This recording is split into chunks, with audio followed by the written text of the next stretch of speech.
All right, looks like we've got both streams up and running. So we've got TikTok going, obviously, and then we have the vertical stream over on YouTube going as well. But yeah, like I said, hopefully we'll be able to have some good faith, linear conversations about whether or not there is justification to believe in God. Obviously, my position is that there is no such justification, but the reason I hold that position is because my mind was changed, because I am open to, yeah, absolutely, Oliver. Evidence and arguments can change my mind. Hi, both sides. But yeah, so the goal would be to have genuine conversation. Revelation from God. I mean, if I know that it's revelation from God, sure, that could do something. But I don't know how I would be able to tell whether something is revelation from God or not, right? So, yeah. An atheist.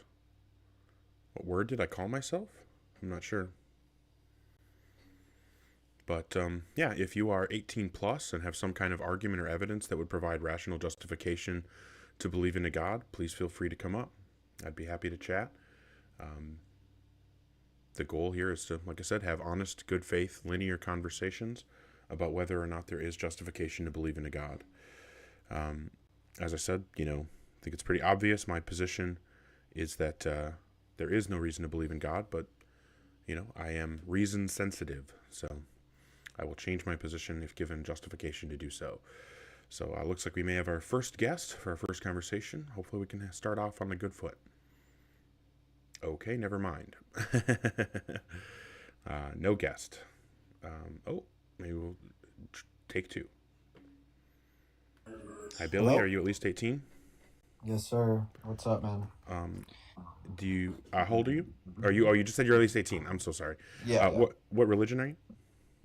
I'm Christian. Cool. I'm a cat in between, like raised Lutheran, and then I'm Catholic. Okay. No, I go to Catholic church. Oh, Dash in the chat. I said Unitarian, talking about Eunice, the universe farting unicorn. Anyway, sorry. I just was trying to.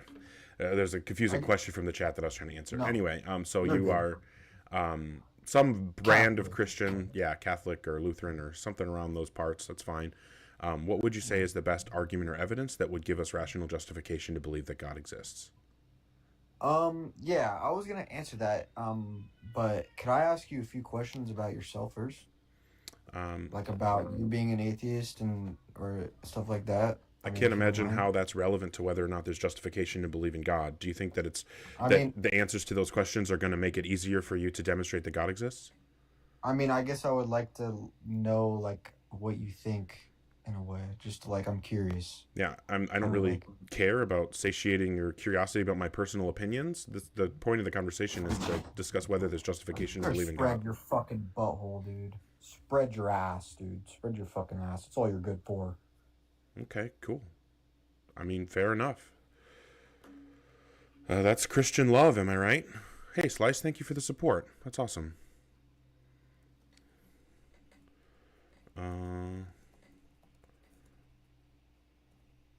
That was fun. Okay, so we'll see if we can actually have a good conversation. So if you are in the guest box or thinking about joining, please make sure that you are 18 plus and have some kind of argument or evidence that would provide rational justification to believe in a God. Hi, Trey Disciple. Are you at least 18? Yeah, man, I'm 29. And what religion are you? I don't believe in religion. God never created that. He established a kingdom. Okay, and which God do you believe in? The God that we read in the Bible, His Word. Okay, so you're Christian? Yeah. I tried changing the question, hoping that Christian idiots wouldn't keep doing this stupid song and dance where you dance around and pretend that you're not Christian. Just be, if you're not ashamed of being Christian, just be honest that you're Christian, man. Okay, Well, so I'm now not. that you've admitted That's that you're not what I'm Christian, saying. now that There's a you've admitted difference that you're between. Christian, what would you say is the best argument or evidence that would provide rational justification Okay. to believe in God? Yeah, no problem. So I just want to say one thing, my Nope, friend. you're not saying Is anything, Trey. Either you're providing the argument or the evidence, or I'm I moving on. am. I'm just talking. Yeah, it's a difference between Christian and Christianity. Okay, fantastic. So doesn't want to provide the argument or the evidence, so we move on. I'm so sick of dealing with people who can't even admit what their fucking belief is. Like, if you can't even tell me what God you believe in, like, I don't know how we could possibly have a genuine conversation.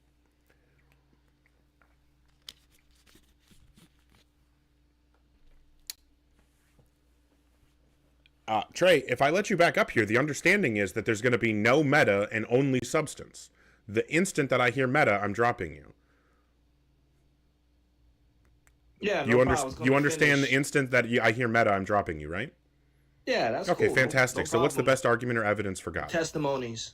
How does testimony provide evidence for God? Beautiful. So testimony is proof that God exists because God tells us that's how he reveals himself through faith.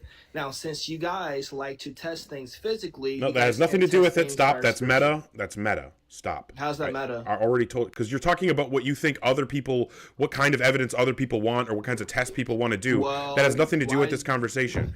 So, it does. Okay, cool. Like I said, you go to meta and you get dropped.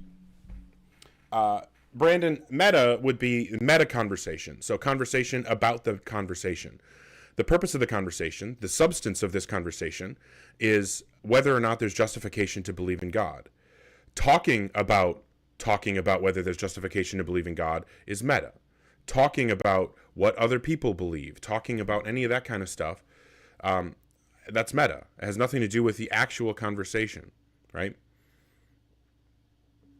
The purpose of the conversation is to actually discuss whether or not there's justification to believe in God, not discuss conversations about whether or not there's justification to believe in God. All right. So we will see if the next person can actually have the conversation. Remember, if you are in the guest box or thinking about joining, it's important that you are 18 plus and have some kind of argument or evidence that would provide rational justification for your theistic belief.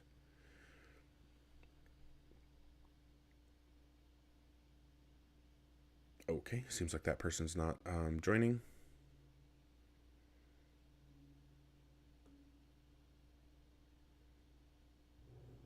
Hi, Jeff. Are you at least 18? Yeah, I'm 57. Okay. And what God do you believe in? God. I believe in God, Jesus Christ, and Holy Ghost. Okay, so you're Christian. Fantastic. Yeah, I'm Christian. I'm LDS Christian, yes. Okay. And what would you say is the best argument or evidence that would provide rational justification to believe in a God? I have my own experience of life and death. Okay, well, that's irrelevant. What's the best argument or evidence that would provide rational justification to believe in God? It's not irrelevant. No, it is irrelevant. No. That's irrelevant, Jeff. I don't care. Lots of people in lots of different religious traditions and people outside of religious traditions have experiences either associated with near-death experiences or otherwise that they claim demonstrate something to be true about their religious or spiritual beliefs. Obviously, it's not possible. I'm still talking, Jeff. Jeff, I'm still talking. You said that you were an adult. I would expect that you know how conversations work by this point in your life. So what I'm saying is that people of all kinds of religious traditions and non-religious traditions, people who have all kinds of different religious and spiritual beliefs, have experiences, both associated with, near-death experiences and otherwise, that they claim demonstrate the truth. Jeff, can you not hear that I'm still talking? Well, what is your problem? Like, what is wrong with you? It's not a problem. Oh, okay. So you don't have a problem and you're an adult, so you can actually let me finish before you start talking over me? I died. Okay, so you aren't able to actually have a conversation is what you're saying. And I faced... Okay, fantastic. So obviously you aren't able to actually have a conversation, so I'll just move on and hopefully find somebody who can. If you are in the guest box, please make sure that you are 18 plus and actually have some kind of argument or evidence that would provide justification for your theistic belief. And please make sure that we actually talk about that argument or evidence, not about meta or other irrelevant bullshit.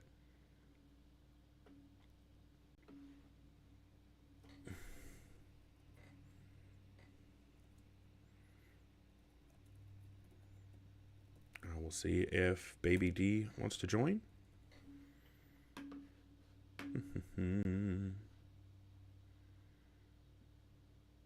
Okay, doesn't seem like they're joining. Okay, well, that was weird. They joined right as I disconnected. Sorry about that. It took a while to join. Didn't seem like you were joining. So if you want to request back up, I can wait a moment.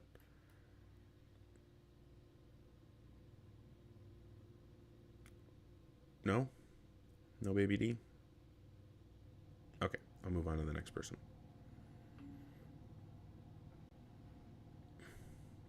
Hi, Shane. Are you at least 18? Hey, what's up? Yep, I'm 32. Okay, what God do you believe in? Christian. Cool. And what would you say is the best argument or evidence that would provide rational justification to believe in God? I would say that we're in a observable universe, or surrounding, and when something is acted on, something is demonstrated and have a cause and effect. You know what I mean? So just like a painter paints, the painting had a painter. Yeah, we know paintings have painters and buildings have builders because we have background information about paintings and buildings that include the knowledge that they require, a painter or a builder or whatever. We don't have that kind of background knowledge about the universe, so we don't have a similar justification to conclude that the universe has a universer. What would be the reason why we should think that the universe has a universer? Do you believe it or have any understanding of like maybe higher dimensions more than our reality? I don't. Like the third, the fourth. I understand. The third and the fourth dimension are not higher dimensions outside of our experience. The first three dimensions, the first three dimensions are the spatial dimensions, which you and I are experiencing currently, and the fourth dimension is the temporal dimension, which also you and I are experiencing currently. So talking about third and fourth dimensions has nothing to do with anything outside of our experience. And also talking about extra dimensions, unless I'm not a physicist. Are you a physicist? No. Okay, then we probably shouldn't be talking about high-level complex physics. We should probably just keep the conversation to things that we actually have the enough knowledge to speak about. So what would you say is an actual piece of evidence or some actual argument that would lead us to conclude reasonably that God does exist? Well, if I could just backtrack a little bit. So we know there's a sun in the sky, right? So like, how would you say the sun was made there?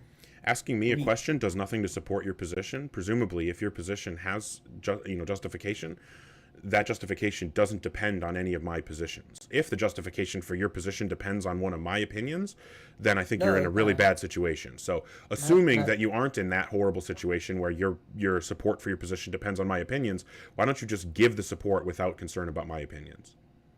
I'm not asking for your opinion. I'm just okay, fantastic. So then go ahead and give the argument.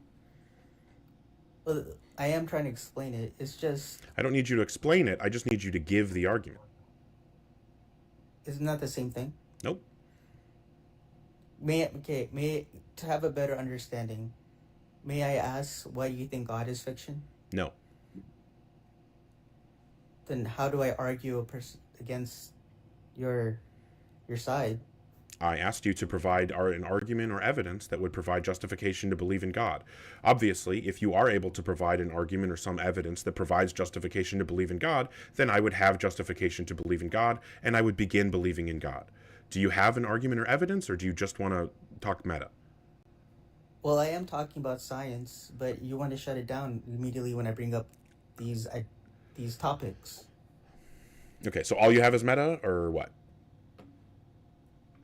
How's facts meta? That's more meta and a question. So if you aren't... Okay, here's where we're at right now, Shane. I've asked you a bunch of times for any argument or evidence that you care to provide. You have yet to provide any argument or evidence. I'm going to ask you one more time for an argument or evidence. If you respond with anything other than an argument or some piece of evidence, I'm going to take that as a concession that you know God doesn't actually exist, okay? So what is the argument or evidence that you'd like to present? I believe in God. You can put on the next speaker. I don't. Thank you for conceding that God doesn't exist. All right. So looks like we have a few people requesting. If you're in the guest box, please make sure that you are 18 plus and have some kind of argument or evidence that would provide rational justification to believe in God. Before I bring up the next person, I just want to say thank you so much to Bradley and Dan and 3 Pips and Bear and Slice. Thank you all very much for the support. Sincerely, I appreciate it. So we'll try to bring up the next person. You're a fucking chud. Okay, well, at least I'm not you, so that's fine.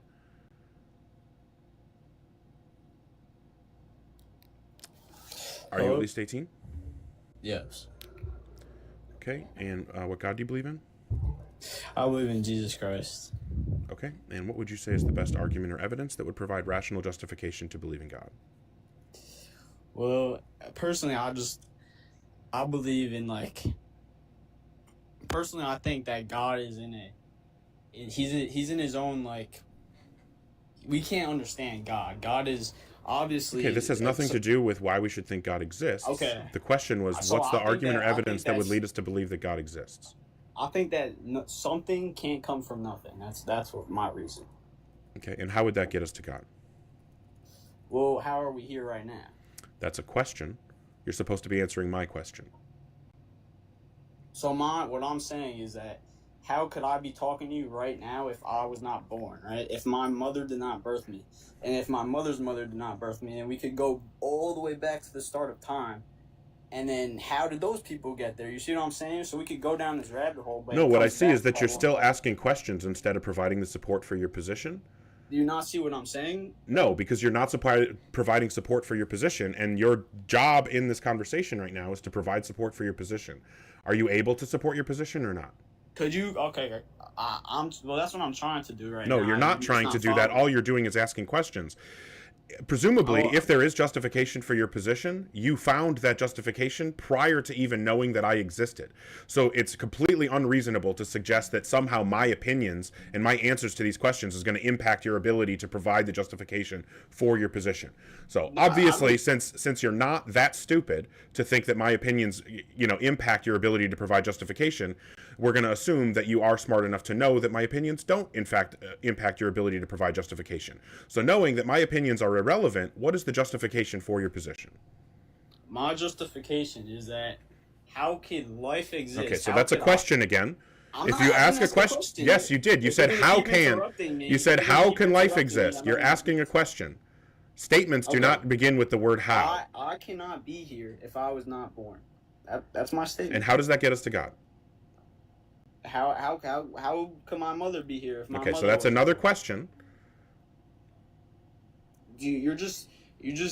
Are you not seeing what I'm trying to say?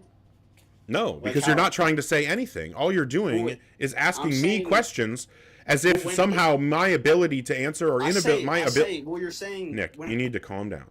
You just keep asking me questions instead of supporting your position. Whether or not I have the ability to provide answers to those questions is completely irrelevant to whether or not you have support for your position.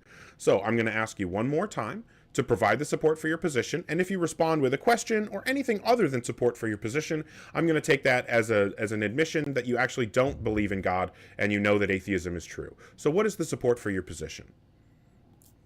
Well, I see how this is pointless, but I just want to say that me saying how to a theoretical... Okay. Fantastic. I appreciate the concession. Thank you.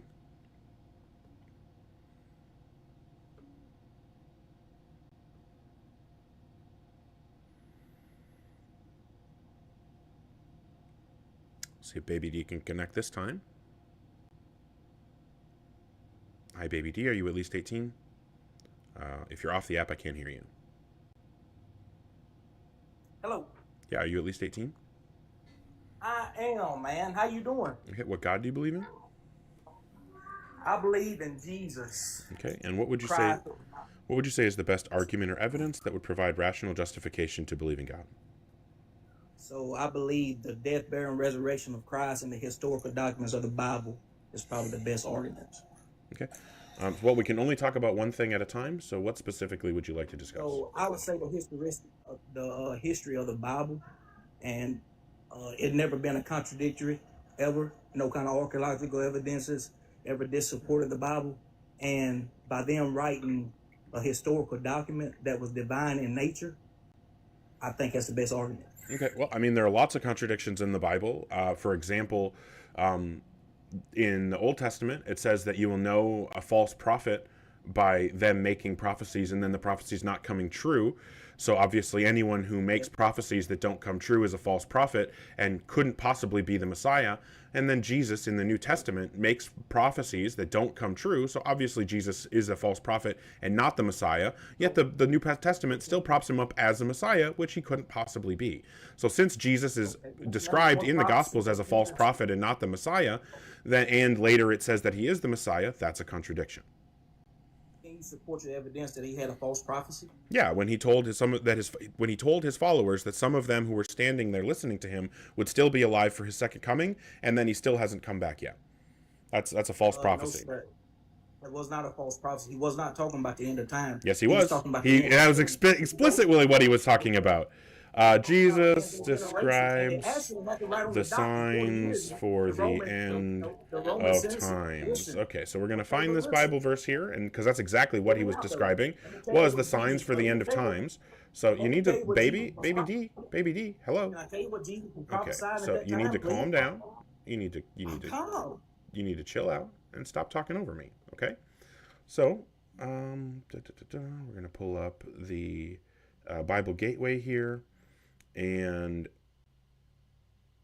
okay, so in Matthew chapter 24, if you start at verse 3, that's Jesus describing what signs his followers should look for to know that the end of times are coming.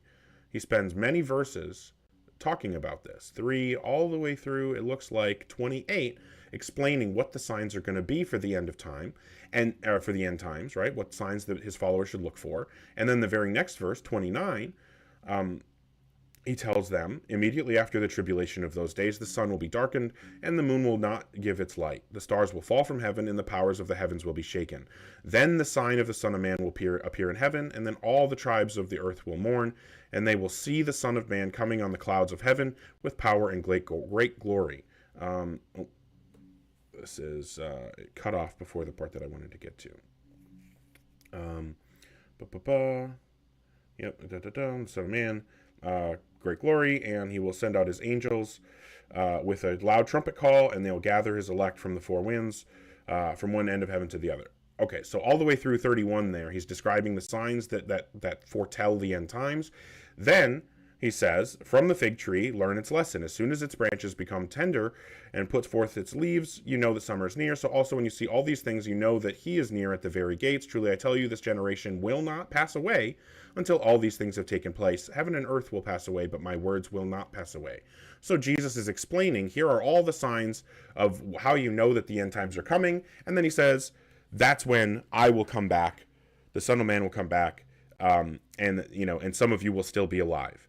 Right? So he explains that some of the people standing there in that generation will still be alive. All those people are dead, and that end times hasn't happened yet. That's a false prophecy. You can unmute now and respond. Thank you for the support, Indigo. Hey. Hello. All right, so hey, are you there? Yep. All right, so thank you for that. So what Jesus is predicting there is not the end of time. If you go back and study it, he says not one stone will be left upon another. But what he's predicting and prophesying there is the destruction in the temple, which the Roman Empire done. Exactly he says, that's not true. He says all the tribes, hold on, baby D, you're lying on the Bible, and we're not going to allow that. He's saying that all the tribes of earth will mourn. They'll see the Son of Man coming on the clouds of heaven with power and great glory. That's referring to the predictions for the Messianic coming, the second coming. That's what he's referring to, right? We know that that's exactly what he's talking about. So, no, okay, baby D. Okay. So you're not going to accept it. You just want to argue. What I'm trying to tell you is he's predicting. Okay, you need to calm down. So I'm explaining to you that this is a prophecy. I'm taking the Bible, the words of the Bible, to mean exactly what they say. If you want to pretend that the Bible means something else besides what it actually says, then we can't talk about the Bible, right? If you're going to interpret other things into the text that aren't actually there, then it's not worth us discussing. So do you want to take the Bible for its do you want to take the words of the Bible to mean what they say, or do you want to discuss something else? Listen, this is an old argument, and it's actually one of the arguments. Okay, so that was a direct question. That was a direct question that I asked you. Direct questions require direct answers. So, do you want to continue talking about the Bible with the understanding that we're going to interpret the words to mean exactly what they say, or would you rather talk about something else? So it don't matter, but this is one of the arguments. Can I? So since you're not able to answer a direct question, I'll go ahead and move on. No problem. If you're in the guest box or thinking about joining, please make sure that you are 18 plus and have some kind of argument or evidence that would provide rational justification to believe in God. Before I bring up the next person, I want to say thank you to Lupine, Indigo, Franco, Bradley, Dan, 3 Pips, Bear, Slice. I sincerely appreciate everybody's support. Thank you. And hopefully we'll actually get to have some good conversations this evening. But we'll see. Hi, Joshua. Are you at least 18? Yes. Okay, you're a fetus. We're going to move on.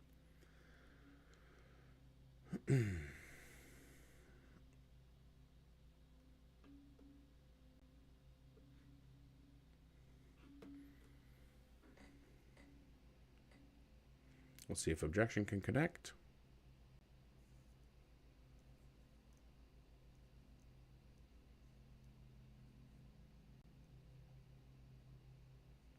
Does not seem like objection is connecting.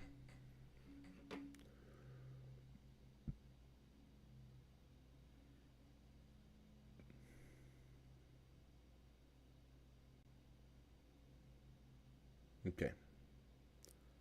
Doesn't seem like they were able to connect, so we'll move on to the next person. Hi, Fire. Are you at least 18? Yeah. Okay, what God do you believe in? I believe in, I would say, the Spinoza God. Okay, so you're an atheist? No, I believe in the Spinoza God.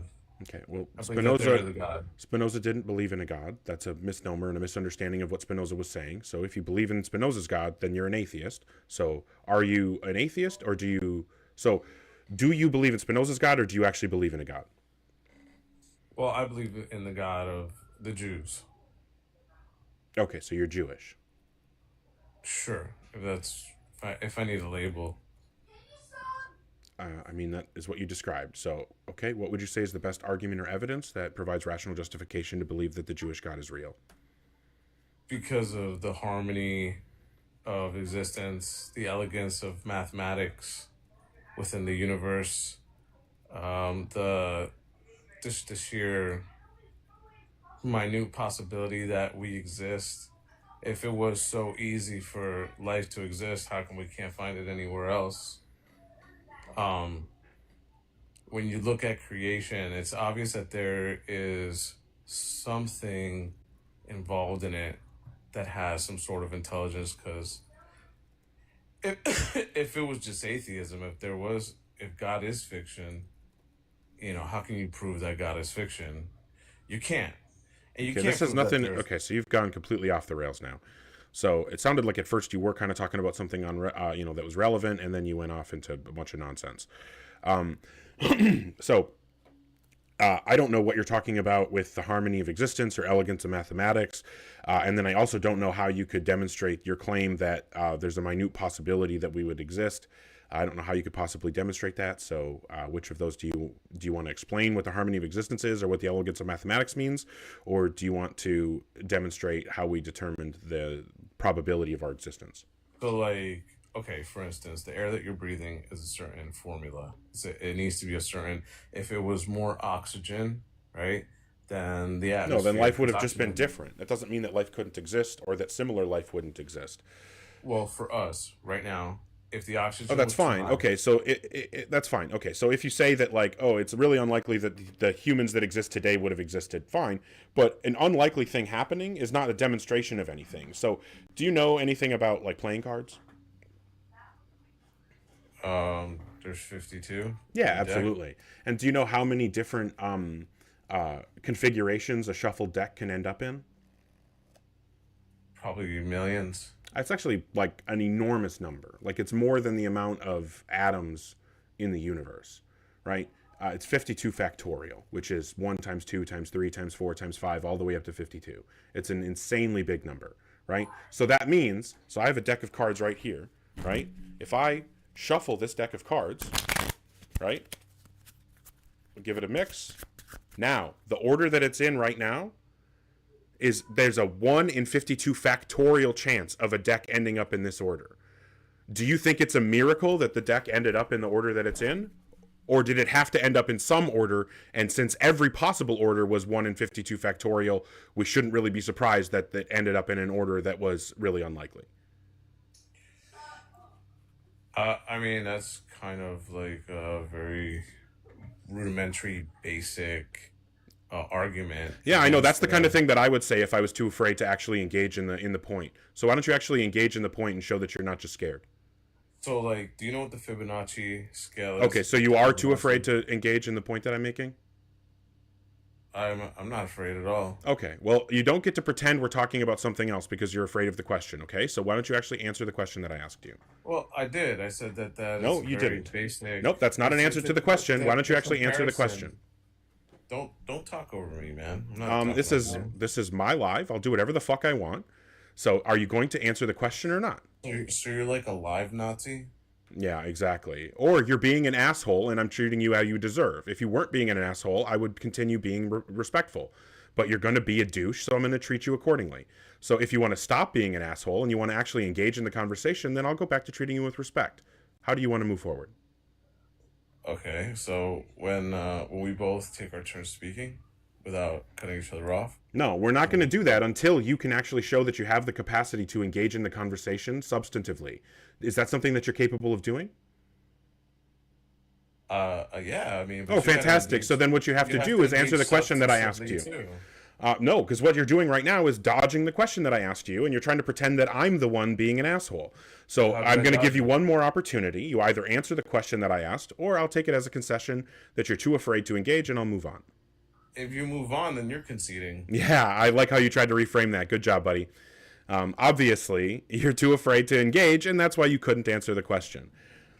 Yeah, anytime something unlikely happens, the only reason we should be surprised by that an unlikely thing happened or that we should care about it is if it was predicted ahead of time, if we have some reason to think that it was intended for that unlikely thing to happen. Now, if I took this deck of cards and I told you, I wrote down exactly what order it was going to end up in, then I hand it to you, you shuffle it, and it ends up in that order, then we should be like, holy fuck, what just happened? But the fact of the matter is, if I just mix up the deck, right, and we see that it ends in an order that is 1 in 52 factorial possibility of happening, we shouldn't be surprised because that was the only thing that could have possibly happened, right? So unlikely things existing is not evidence of a God. Currently, we don't have anyone requesting, so if you would like to have the conversation, if you're 18 plus and actually have some kind of argument or evidence that would provide justification to believe in God, feel free to request. Yeah, Oklahoma, like, I mean, the deck of cards thing is pretty simple. Atheismo, yeah, that's another one. Yeah, theists will not actually engage in the point of an argument. But yeah, like I said, don't currently have anybody requesting. Well, that's not true. I have 2 people requesting. One of them is a child who I'm not going to bring up, and another acts like a child, so I don't know why I would bring them up either. Saying that I conceded because you couldn't engage in the argument is crazy work. So yeah, if you are 18 plus and have some kind of argument or evidence that would provide rational justification to believe in God, please feel free to request up. That is the goal, is to actually have the conversation. Yeah, what you have to do, Goliath, is click the little icon of the 2 people next to the text box. It's like a blue person and a pink person. You click that, and then it will give you the option to request, and you can request up. Let me check here.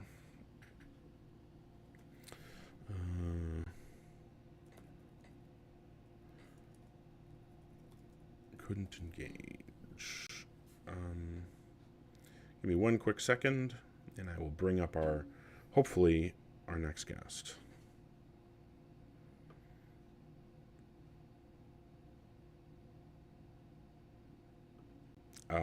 Well, we'll see. Ganondorf, are you still Christian? Yeah. Okay. Are you able to actually engage in a conversation this time? Yeah, sorry, went left last time. Cool.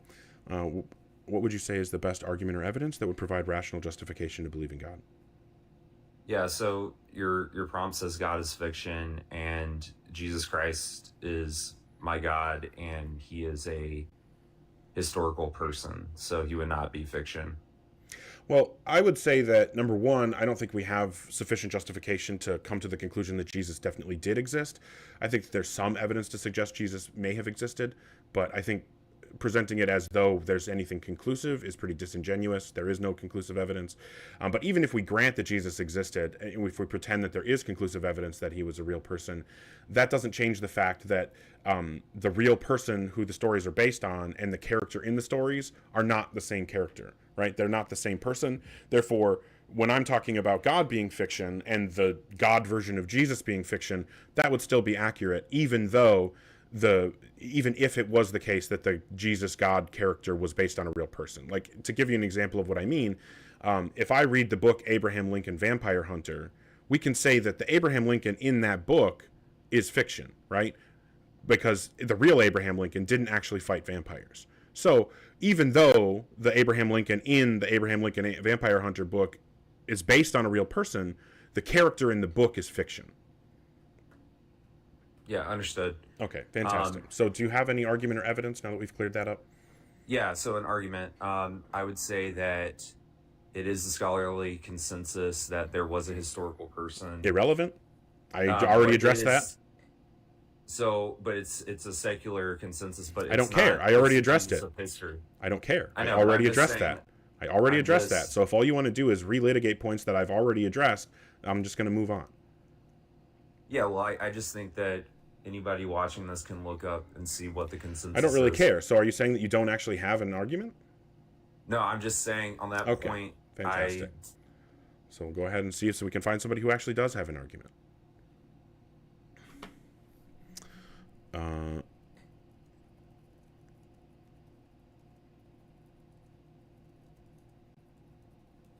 Okay. Oh, I spelled that wrong. Sorry, I'm trying to keep my notes accurate. Hey, thanks for the support, Common Sense. Okay.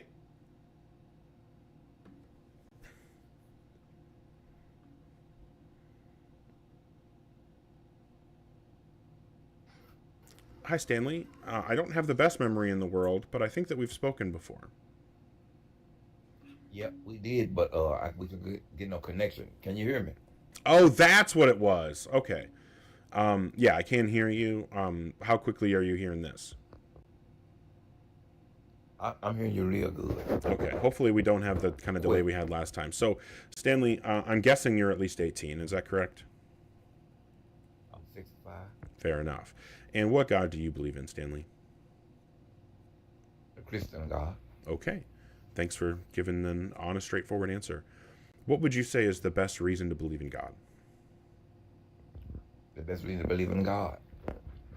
Okay, I know you're going to listen, okay? Say you have 10 jars, okay? Just follow me now. You got a lid on all 10 of them. You got them sitting on your shelf. Now, how would anything get in them jars?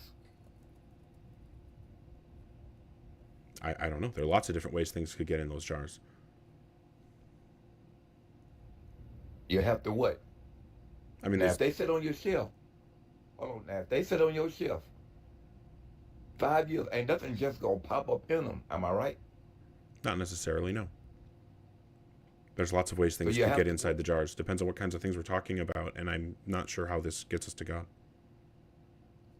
You have to, the oil for something to get in them jars, they have to be put there, right? Not necessarily. It depends on what kinds of things we're talking about. In order for something to get in them jars, okay, you go tell me something gonna pop up in the jars with the lid on them? It's certainly possible, yeah. Like bacteria could get inside. Lots of different things could get inside. Dust, bugs, all kinds of things could get inside a jar with a lid on it, depending on how tight the seal is and whether or not there are any other, mitigating factors that would potentially allow things to get inside. So I don't really understand where we're going. Can you bring me to God? I picture that jar as being I picture that jar as being Earth. In order for anything to get in Earth, it has to be put there. You got all the different planets. No, that implies intention. Things can come to Earth without intention. Like, for example, there's a one of the hypotheses about why there's so much water on Earth is that a lot of it came from asteroids, and if that's the case, then it very well could be true that a lot of the water that's on Earth got here without any intention. It just happened to show up here with asteroids hitting the planet, right, and bringing water. Right? So, I mean, there's no reason for us to think that the only way something can get to Earth is through an intentional act. So, but again, I don't see how any of this is getting us to God. I need you to fast forward and get us to God. So you say water's on other planets. Water is on other planets, apparently. It seems to be the case. And it's also in space, like on asteroids and stuff. We see ice on asteroids all the time. It's very common to see asteroids with ice on them trailing, water vapor. That this is just a very normal thing that is all over the universe as far as we can tell. And so it would be normal, it would be expected that we also know things like, for example, the building blocks of life, amino acids. Those we have found on meteorites and stuff. So if we know that those things exist in space and can get to Earth without any intentional act, then I don't know why we would possibly take the position that then there requires some intentional act for things to get to Earth. So let's go back for a minute. So you put bugs in a jar with no air. I didn't say anything like that. You just asked me if it was possible for anything to get in a jar with a lid on it. I said, yes, there are ways to do that. And I gave a couple of examples, but that's not what's important. What I'm asking you, Stanley, because we're way off the beaten path right now, what I'd like to do is get back to what is a good reason to believe that a God exists? The wind. And how would the wind give us a reason to believe in a God? You can feel it, but you don't see it. That's fine. There are lots of things that I can feel that I don't see. It's like a spirit. Yeah, there's lots of things that I can feel that I don't see. I feel my girlfriend's love, for example. I don't see her love, with my eyes, but I can feel it emotionally and through her support and things like that. But that has nothing to do with whether or not a God exists. So I'm trying really hard to...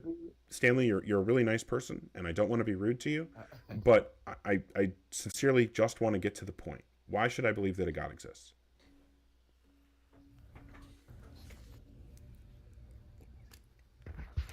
Well, you have your theory, I have mine.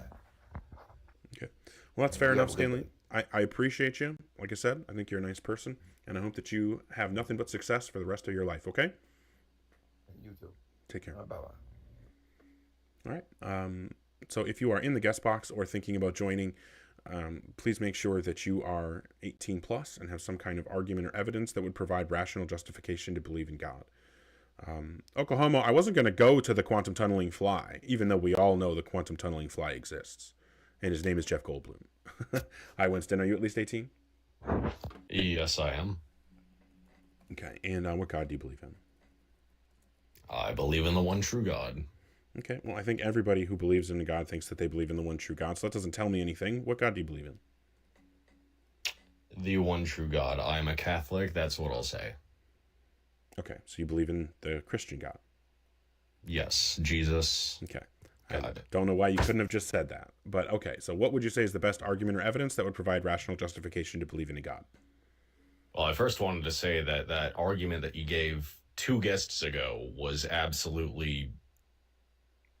I am stupid. I'm not allowed to say certain words on here. You said because Jesus was a do you have an argument or evidence or no? Okay, but let me finish, please. No, I'm not interested in meta. I'm not going to let you finish the meta. If that's all you want to talk about, you can go somewhere else to talk about it. Do you have an argument or evidence you'd like to present? Yes, you're a fat, balding bitch. Fair enough. And, that's the best that Christianity has to offer, folks. That's what they've got. So if you're in the guest box or thinking about joining, please make sure that you are 18 plus and have some kind of argument or evidence that would provide rational justification to believe in God. Hi, Yogi, are you at least 18? Nope. Clearly not.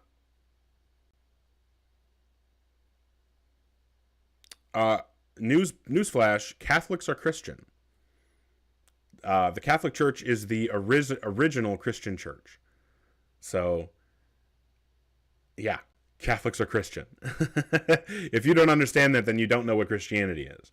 Okay, so if you are in the guest box or thinking about joining, please make sure you're 18 plus and have some kind of argument or evidence that would provide rational justification to believe in a God.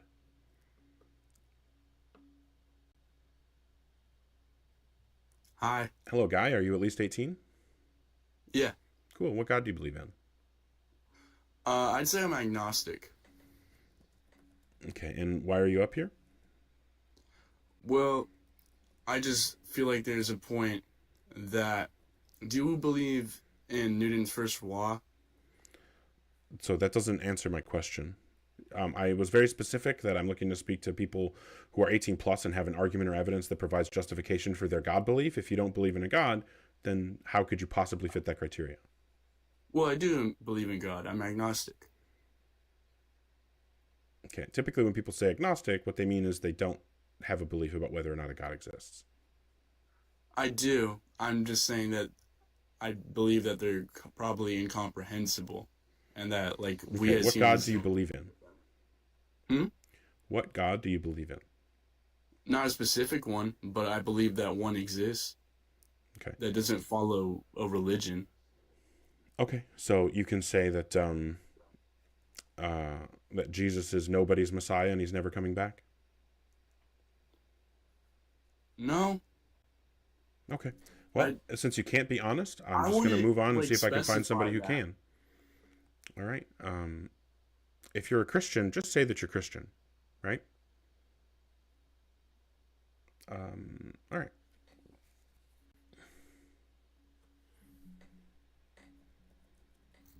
Hi, Bear. Are you at least 18? Yeah, I'm 18. Okay. And what God do you believe in? I believe Jesus Christ is my Savior. Cool. And what would you say is the best argument or evidence that would provide rational justification to believe in a God? Hey, good to see you, Lobes. All right.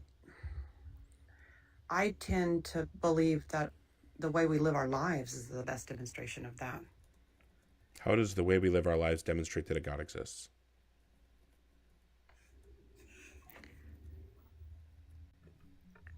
Because there's been several times in my experience where if you can do the things that the Word of God tells us to do, that the Holy Spirit does come to me, and I am able to show that to people that in a way that words don't really ever justify.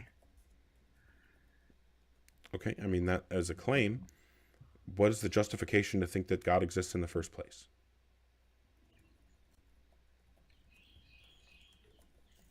Well,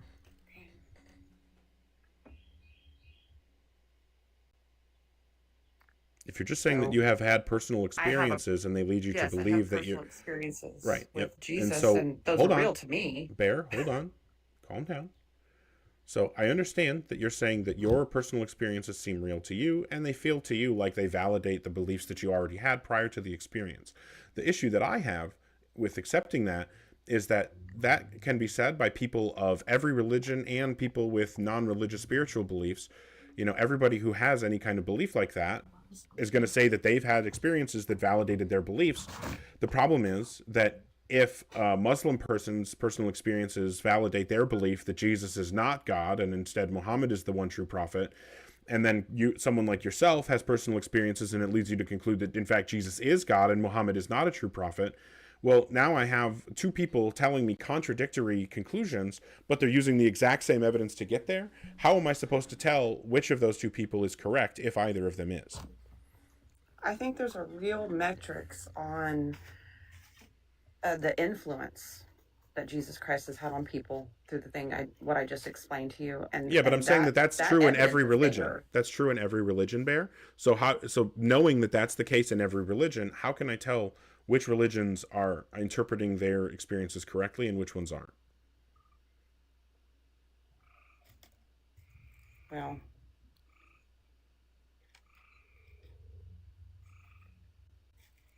I think that I'm not one that would be able to specifically right now tell you, but I know for a fact that you could look up history on Jesus Christ. That's fine, but There's that doesn't, a lot of history on him. that's irrelevant. If There's also somebody history. needs that kind of Bear. low-level thinking. Bear, there's also history showing that Muhammad was a real person, but that doesn't mean that Islam is true, does it?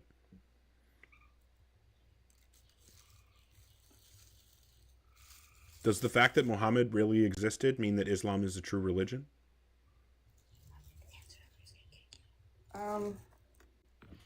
No. I agree. Not for Muhammad, him, no. yeah, Muhammad existing isn't enough to demonstrate that Islam is true.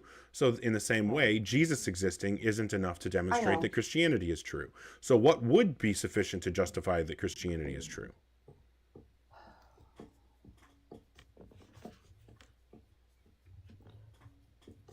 Wow. So it's definitely going to be in what you're asking. I don't think that exists for the whole world like that. I think that's how we all live our lives, how we're all experiencing it. Because I can walk in a door and 10 other people are going to walk in the door a different way because we're all experiencing our lives our own way. So Yeah, that's it's fine. kind of So what it's I'm kind of concerned with, counterproductive to say that there is a solution that fits all in the world and Well- there's logic well, or hold on. science or something that proves this, whenever the whole point of it is having faith and not no, needing that. no, the point That's the here, whole point of Christianity. no, the It's point here, having right that now, the point feeling. of this conversation is to discuss whether or not there's actual justification to believe in God. Faith doesn't provide Absolutely. justification, so that's irrelevant to this conversation. So what I'm trying to do is determine when people from different religions claim that they have the same type of evidence, how do I tell which of them I should believe and which of them I shouldn't? And so far, everything that you've said that, is supposed to provide evidence for one religion over another doesn't actually provide evidence for one over another. It supports them equally. So if the information that you're pointing to supports the different conclusions equally, contradictory conclusions are supported equally, then obviously we can't use what you're saying to justify coming to one, or, favoring one of those conclusions over another. So what we need is something else, something other than faith, something other than personal experience that can allow us to determine which religious claims, which spiritual claims are correct and which ones aren't. Do you have anything like that I can apply and figure out which claims are true? Like whenever you're saying that we need and all that stuff, that's just one group of people that need that, and I guess you belong to that. Okay, well, I care about whether or not my beliefs are true. So I'm not going to, I'm going to do my very best not to believe things unless I actually have justification to think that the thing is true prior to believing in it. And if it turns out that I currently have a belief and I find out that I don't have justification to think that that thing is true, I'm going to do my very best to remove that belief from my list of beliefs, right? So that's all I'm concerned with, is what is likely to be true. Is there any reason why I should think it's likely to be true that a God exists? This is the saddest experience I've ever had in my entire life. Hang up on that person. Okay. Yeah, I mean, I would have run away too if I was in your position, so I get it.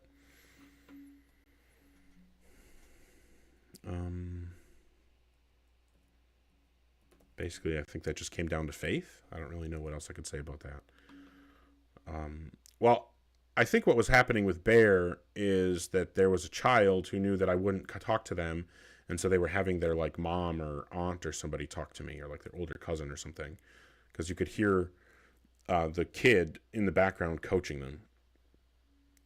But I don't know. It sounded like a kid in the background anyway. Yeah, I agree. Unfortunately, it seems like somebody who doesn't like the truth. Okay, so if you are in the guest box or thinking about joining, please make sure that you are 18 plus and have some kind of argument or evidence that would provide rational justification to believe in whatever God you believe in. Hi, Brad. Are you at least 18? Yeah, 54. Cool. And what God do you believe in? I'm a Christian. Cool. And what would you say is the best argument or evidence that would provide rational justification to believe in God? So, I'll concede that there is an element of faith, but the Christian religion, the fact that Christ died, rose, there were witnesses as to miracles prior to that. He stuck around for about 30 days. There were thousands of witnesses to that before he ascended, in my belief, differentiates us from other religions. Can you support any of these claims? Well, there are witnesses in the Bible. Yeah, that's a claim. Can you support any of the claims that you've Witnesses made? aren't a claim. Witnesses are facts. And how do you support anything happening without witnesses? If we were in Yeah, court, so what's the you'd support call for a the claim witness. that there were all these witnesses? Testimony in the Bible and the fact that he stuck Yeah, around so for where 30 can I years. find the actual support for these claims? Instead of Well, just the they're all claims dead. themselves? I don't have any living people, but I Yeah, do I'm not have the asking for Bible living and people. Testament. Clearly, you're trying to act like I'm the one that doesn't understand how history works, and now you're talking about, well, they aren't alive. Well, I never said anything about them being alive, Brad. Lock in. I'm asking you, what is the Testimony. actual evidence? Testimony. And where can I find firsthand testimony? Biblical. Where can I find firsthand testimony? Bible. There is no firsthand testimony of Jesus' life in the Bible. Try again. What do you mean? A good portion of the New Testament is not only the speech of Christ, but the testimony to Christ. No, there are stories that purport to be testimony of Christ, but but all of those are written anonymously. We have no idea who wrote them or whether they ever met Jesus, much less whether, honestly, we don't even have, well, you know what? I'm not even going to open that can of worms.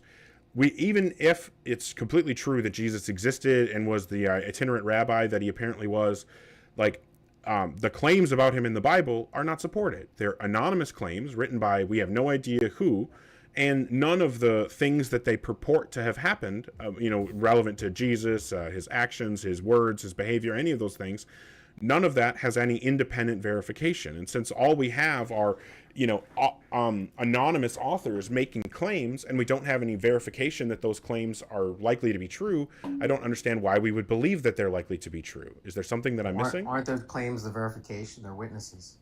No, writing down that there are witnesses to something is not the same as having witnesses to that thing. You understand that, right?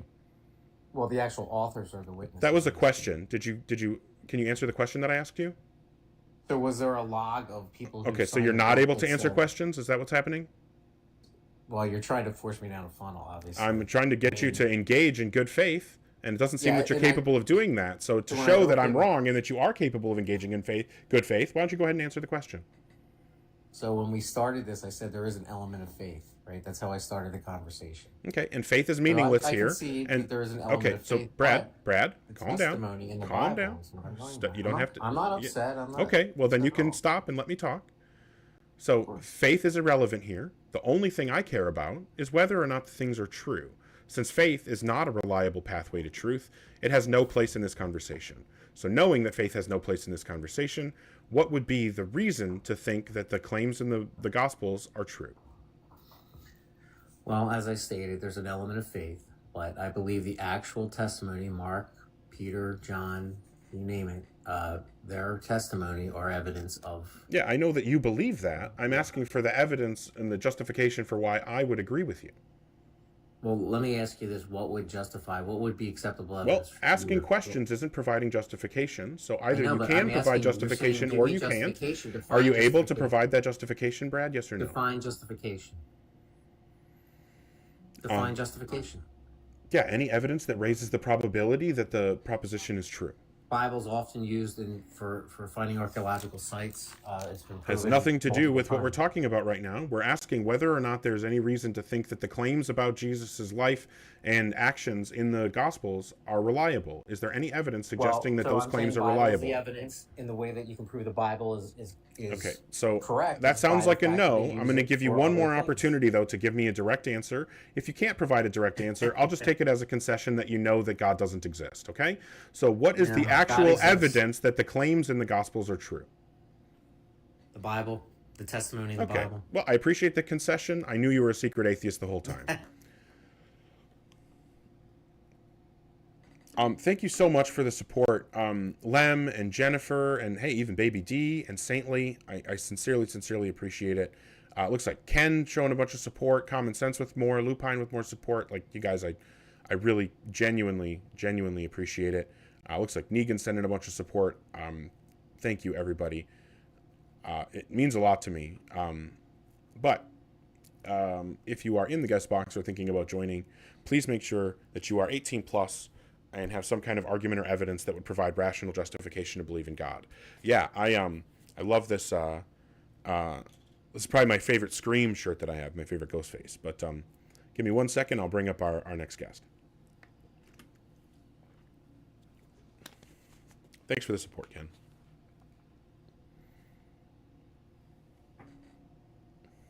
Hi, Country Boy. Are you at least 18? Yes. Cool. And what God do you believe in? I believe in Jesus. Cool. And what would you say is the best argument or evidence that would provide rational justification to believe that God exists? Well, the thing here is you want scientific... Don't talk about what you think I want. That's just meta. We're not here to have a meta conversation. We're here to actually have the conversation. So with that in mind, what is the best argument or evidence that would give us reason to believe in God? I'm trying to explain it to you, and you're not letting me explain it. Because what you were saying has nothing to do with the conversation. You didn't even let me... I only said you want. You didn't even hear what I had to say. Yeah, you started talking about the kind of evidence that you think I do or don't want, and that's irrelevant. Do you have argument or evidence that you... Okay, so I'm going to ask you one. I'm going to ask you one more time, and your response determines whether this conversation continues. What is the best argument or evidence that would provide rational justification to believe in God? No, I'm going to leave on my own. It's bullshit. Fantastic. I agree you should leave. Clearly you don't have any argument or evidence. Coming up here, telling me what kind of evidence you think I will or won't accept is just poisoning the well. That's all that is. You're not here to poison the well. You're here to provide the argument or evidence. If you don't have that, then I don't know why you would request. I'm not very forgiving in this shit. So either you're going to provide the evidence or I'm going to move on. Okay. Thank you again, Ken, so much.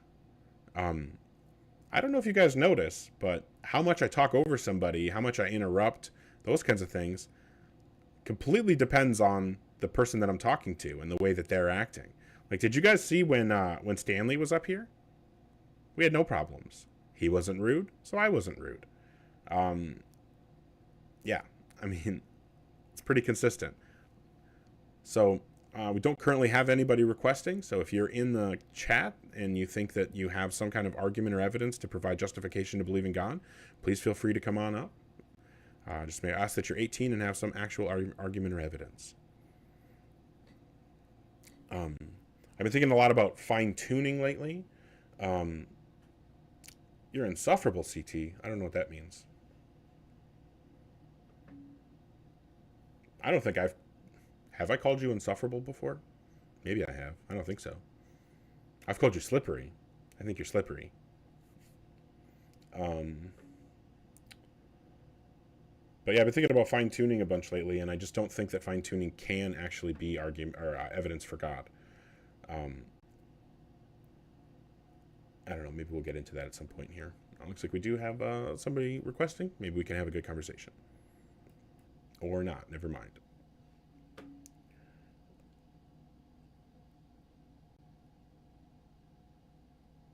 Where did I put that argument? Oh, right here, where I highlighted it. So the way that I would look at fine-tuning is that because God would, if God exists, God would be all-powerful and would have the ability to make any configuration of the universe, life permitting. Well, okay, I'm gonna actually have somebody requesting, so we'll maybe come back to that. Hi, Blur. Are you at least 18? Yeah, for sure. Okay. So I have one question for you. If God is fiction, why does he appear in math? What God do you believe in? Christianity. Okay. I'm a Christian. Okay. There's a really bad echo. I don't know if you're. Oh, maybe it's gone now. Okay. So what do you mean about God showing up in math? What does that mean? All right. So you know the sine function.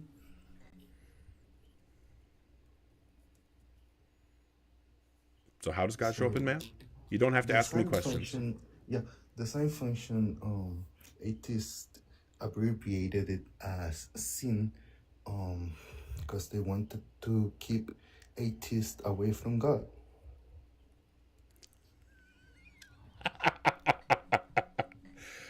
Oof. That's almost on the level of the fruits argument that I got recently. Do you have it out of your system? Do you want to actually provide some argument or evidence now? Oh yeah, another math related evidence of God is Satan. The tangent function is abbreviated as tan to reference All it. right. It's all evil. Math is pretty evil. Okay. Yep. You've converted me. I'm a Christian now.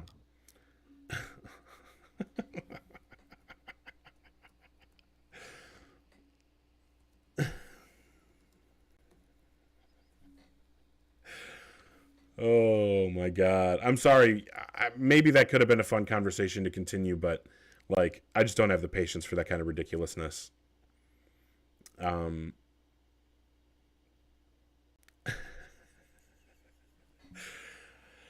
Oofta.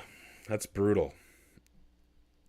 Yeah, I'm a big fan of Sine X. Cosine proves Jesus cosplayed God. Fantastic. Yeah, I don't know how that could have been anything other than a troll. Like, it seems like that must have been a troll. Okay, so if you are 18 plus and have some kind of argument or evidence that would provide rational justification to believe in God, feel free to request. Don't currently have anybody in the guest queue, but we'll see. We'll see if anybody actually wants to have the conversation. So far, it's been pretty rough. Have we actually...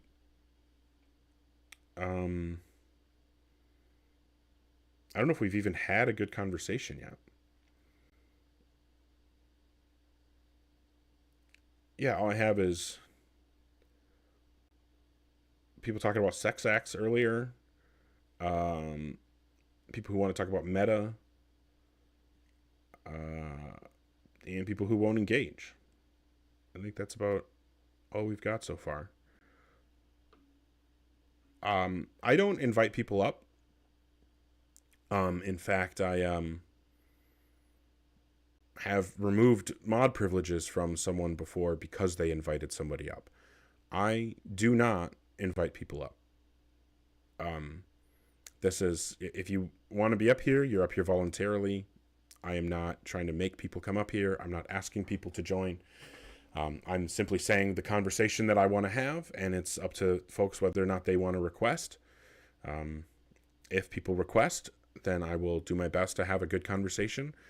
If people are polite and honest and good faith, then I will let them talk, let them give their argument, and I will treat them with respect and kind, right? So it looks like we have a couple people requesting. Just make sure if you're in the guest box or thinking about joining that you're 18 plus and have some kind of argument or evidence that would provide rational justification to believe in a God. So we'll go to Sapphire. Hi, Sapphire. Are you at least 18? Yeah. Cool. And what God do you believe in? I'm a deist. Okay. And what would you say is the best argument or evidence that would provide rational justification to believe in a God? Newton's law that says matter cannot be created or destroyed. Okay. How would that get us to a God? Well, the Big Bang supposedly created matter, but who thinks the Big Bang created matter? Who thinks the Big Bang created matter? I feel like it's a common consensus, especially for atheists. I think that that's a thing that, like, uneducated people think that the Big Bang Theory is about, but it's not what the Big Bang Theory is about. So anyone who actually understands the Big Bang Theory, even at the most fundamental level, is going to know that it has nothing to do with anything coming into existence. It simply has to do with the expansion of... Oh, okay. Fair enough.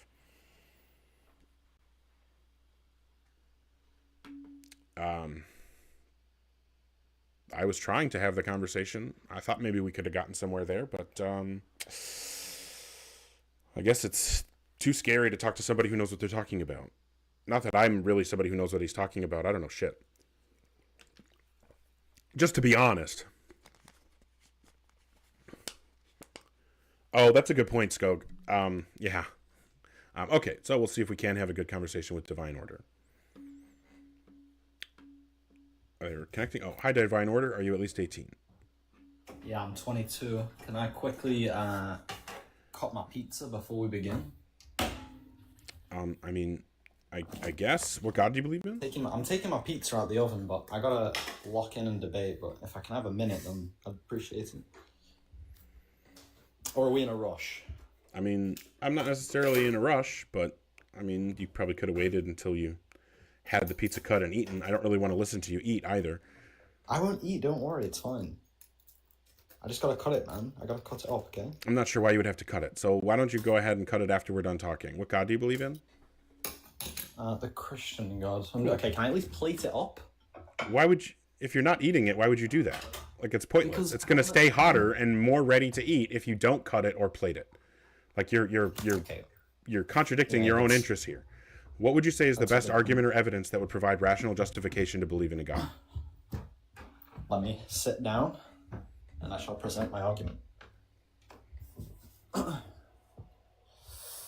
All right, we are good to go. Let me turn my fan off. So you asked me, I believe in the Christian God. Sorry, what was your question? What's the best argument or evidence that would provide rational justification to believe in God? I would say it's going to be the Diente argument from Aquinas' Diente Essential. Do you want to present the argument, or do you just want to vaguely gesture? He never like formalized this as an argument specifically in his work, but sure. Do you want me to present it formally or informally, or do you not mind? I prefer formally. If you don't want to do it that way, whatever. Okay, yeah, cool. So P1, in every finite being, what a thing is, its essence is distinct from that it is, its existence.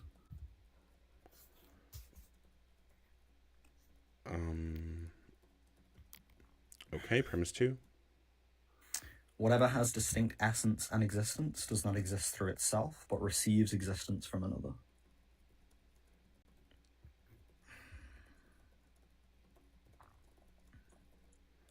Okay, premise 3. We could say, I'm just like top of my head, so I'm trying to remember. Premise 3, an infinite regress of receivers of existence cannot explain existence ultimately. We could say.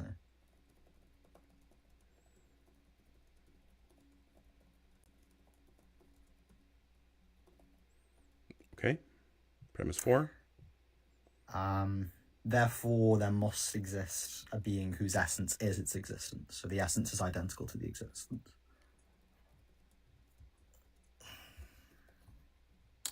An essence is a thing's essential properties, correct? Yeah, essence is what a thing is, and existence is just it is. Okay, so I need you to just give me a direct answer to the question that I'm asking, so that my clarification actually works here, because I still don't know whether or not I'm understanding you correctly, because you didn't just give me a direct yes or no answer.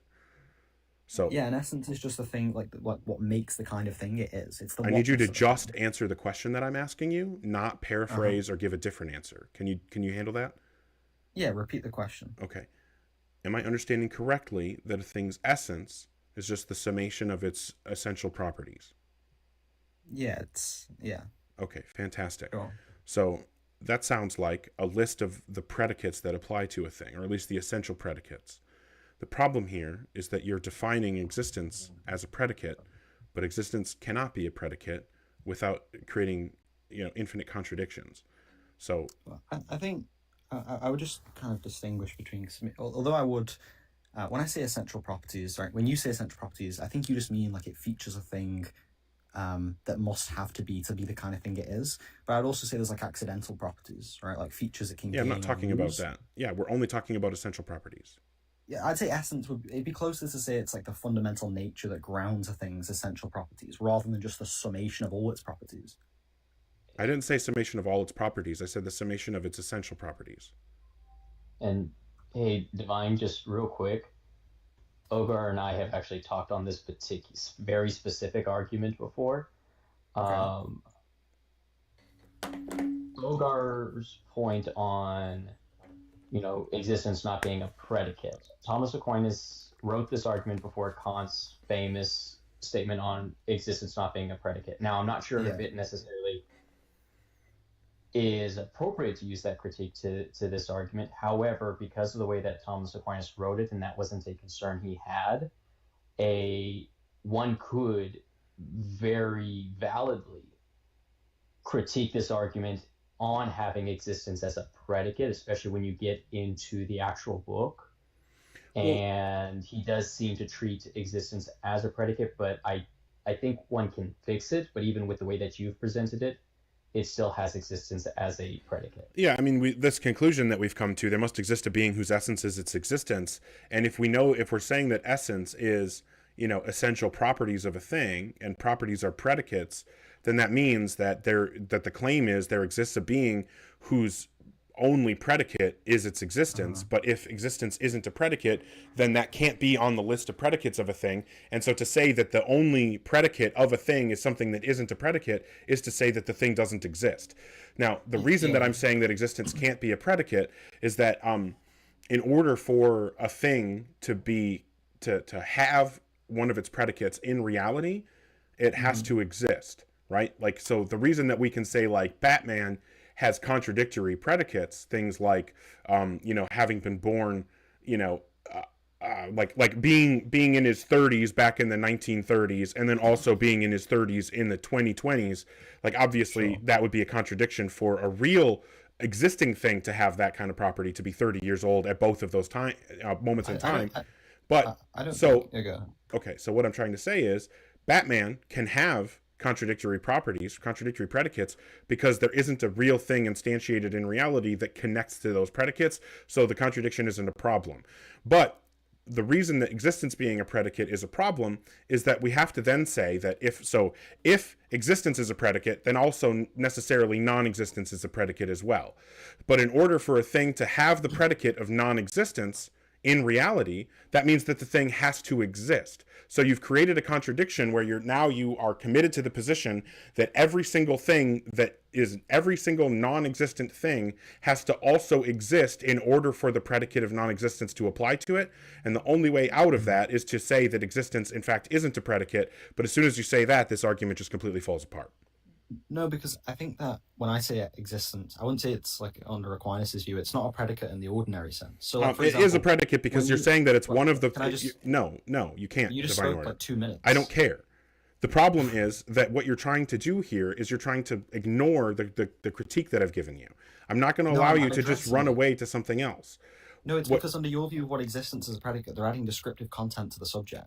But Aquinas holds the view that existence. Actually, no, that's not what Ogar. That's not what I'm saying. You're like. Hold on. Wait, why can't I talk for? Because you're misrepresenting what I'm saying. If then you don't critique it after I finish, I let you finish. For me to critique. No, I'm not going to do that either. So you're not going to be good faith. What I'm not going to let you do is straw man me. I'm not. Stopping someone from straw manning you isn't acting in bad faith. Yeah, it is. Ensuring that time isn't wasted. Yeah, I'm not going to let you sit there and go on your whole argument based on a straw man and then have to go back and explain that it was based on a straw man. It's a waste of time. So now that you're aware that what you were doing was straw manning my position, try again without the straw man, please. Yeah, your understanding of existence being a predicate would add a characteristic attached to it. Right? It's merely another characteristic attached to it, but the existence is the actuality of essence itself. I have no idea what the fuck you just said. Yeah, of course you don't, because you're divine. So, no. Wait, hold on. What are you like? What is this? Like a Catholic who debates for an atheist? Where are you, man? Are you supporting Satan? No. Like, can I do a 1v1 or is this 2v1? Well, I get you don't understand. I get that you're lost in the source, but can I talk? What I was hoping was that Catholic Thinker could maybe bridge the gap here a little bit. That was the goal, but because. Yeah, sorry, someone tried to call me and it always cuts out my mic whenever it does that. But no, like Ogar and I have talked. We're in a Discord server together. We talk on this all the time. To the argument, my boy. Yeah. So you were asking, why am I up here? And it's because I understand the source material and what was going on, and the thing that you were saying, as far as like. It's getting exactly what Ogar is getting at, but what Ogar is talking about as far as like existence can't be a predicate is because what happens eventually. What happens eventually in Aquinas. Catholic, listen. If I redness, right? Redness. Okay. No, Divine, we're not doing that. If you're gonna keep whining about needing people to let you talk, and then you can't even let other people talk. Like, if you are going to complain about being cut off while you're straw manning me, and then you're going to cut people off when they're just trying to add some clarity to the conversation, then you can fuck off, right? So if you want to actually have the conversation in good faith, you can stop being an asshole, and you can let CT finish what he's saying. Or if you want to continue being an asshole, then I'll just drop you. I don't have, that's not, no skin off my back. Maybe you should drop some weight, you fat fuck. Yeah, exactly. That's the best that the Christians have. God, I hope not. As far as I can tell, I haven't seen any better. I mean, I know that you don't do that kind of thing, CT, but I mean, we've had this conversation. I don't think that you have any better support for God than any other Christian does, but you know, it is what it is. No, I asked her the last time you and I talked about this whole existence as a predicate thing. I did look into it, and yeah, I think that it's pretty clear that making existence a predicate commits you to the contradiction that in order for a thing to not exist, it has to also exist. Yeah, I was looking into it as well, and I saw something where apparently the language nowadays wants to call it the precondition, and I still want to look into that deeper as far as like what that does, and maybe that can help with premise 3 of the argument that I'm working on. But fair enough. Well, hey, I appreciate you trying to help. I don't think that that was ever going to be a good faith conversation, but I do appreciate you trying to help. Yep. And yeah, I mean, if hopefully you won't have to, but I'll bring you back up, and if you request, if there's something you feel that you're going to be able to clear up for me, or the guest or whatever. But I appreciate you, man. Yeah, absolutely. So we do have Denver requesting. Hopefully we can have a good conversation. Yeah, now Divine gets to go eat his pizza. That's probably why he was an asshole, so he could get out of here quicker. Hi, Denver. Are you at least 18? Yeah. Okay. And what God do you believe in? The Christian one. Cool. What would you say is the best argument or evidence that would provide rational justification to believe in God? I was going to ask what's your argument against it? I mean, I guess there's a lot of different arguments. Do you want to give me like your specific conception of God so that I can make sure that my argument actually replies to what you believe in and not a straw man? I believe in an all-loving Christian God. Okay. All-knowing, all-powerful, all good? Yeah. Okay. Inside time, outside time? Outside time. Cool. So, would you agree that God has a mind? Probably. I'm not sure. Think so. Does God know things? He knows everything, yeah. Okay. Do you agree that knowledge is a mental state? Yeah. Okay. And for humans, at least. Well, I'm not talking about brains. I'm just talking about minds. But yeah, knowledge is a mental state. So if God has knowledge, God has mental states, at least one mental state, which would have to mean that God has a mind, right? If you put it that way, yeah. Okay, cool. And would you agree that for a mind, the only options are that it either has changing mental states or only one unchanging mental state? Yeah. Okay. Do you agree that change only occurs in time?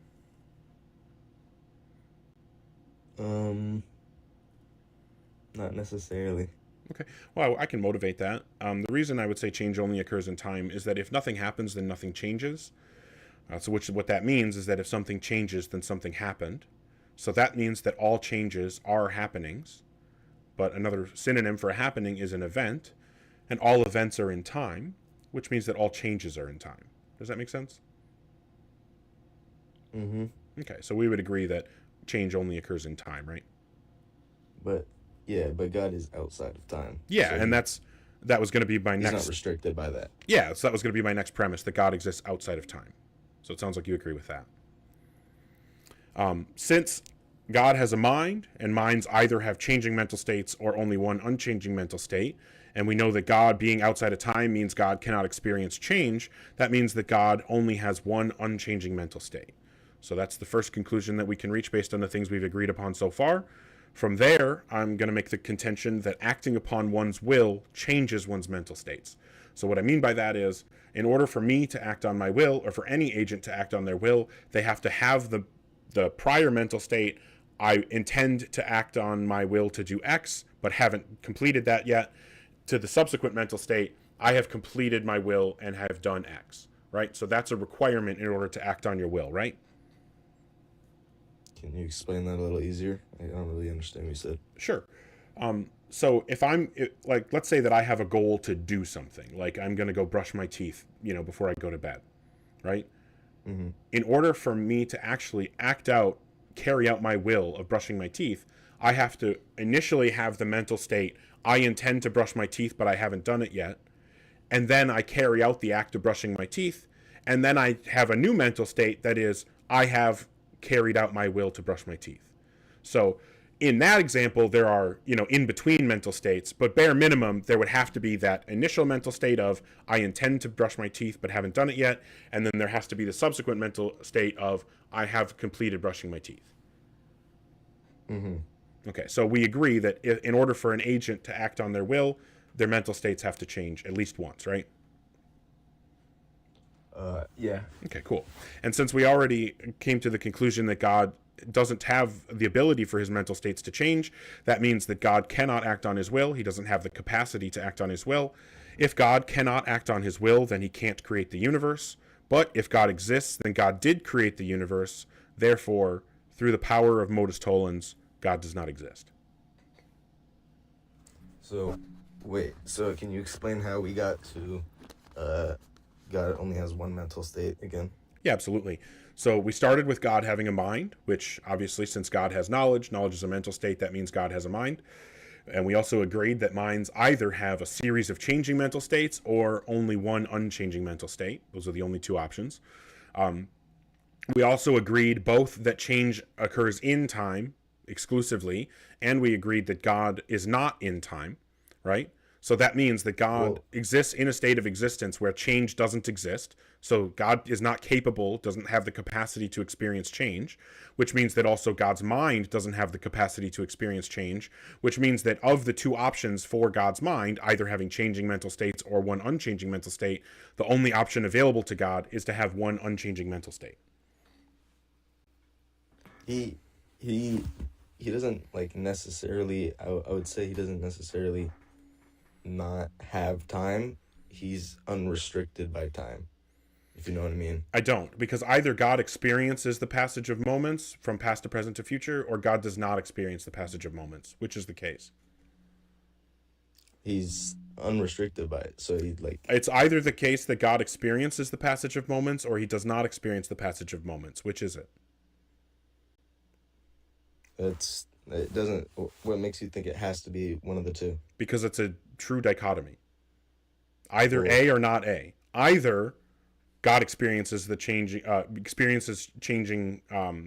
the passage of moments, right? Either that, or it's not the case that God experiences the passage of moments, right? That's a true dichotomy. It's like saying either the sky is blue or the sky is not blue. That's a true dichotomy. Like there is not a third option, right? This is just one of the most basic laws of logic.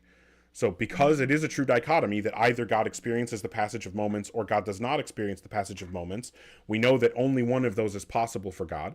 So which is the case? Does God experience the passage of moments, or does God not experience the passage of moments? He can. So God does experience the passage of moments. He can. Okay, so what you're doing right now, Denver, is showing me and everyone else who's watching that you're afraid to engage honestly.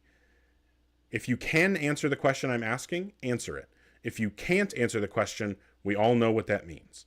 So I'm going to ask one last time, and you can decide whether or not you're going to answer the question or if you're going to concede by not answering the question.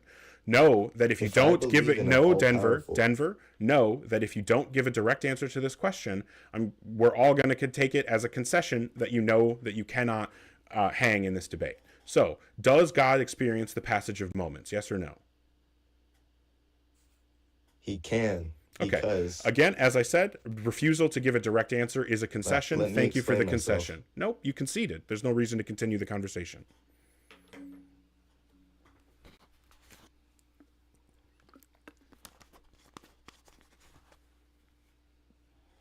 By the time we get to that point where you've dodged the question so many times, yeah,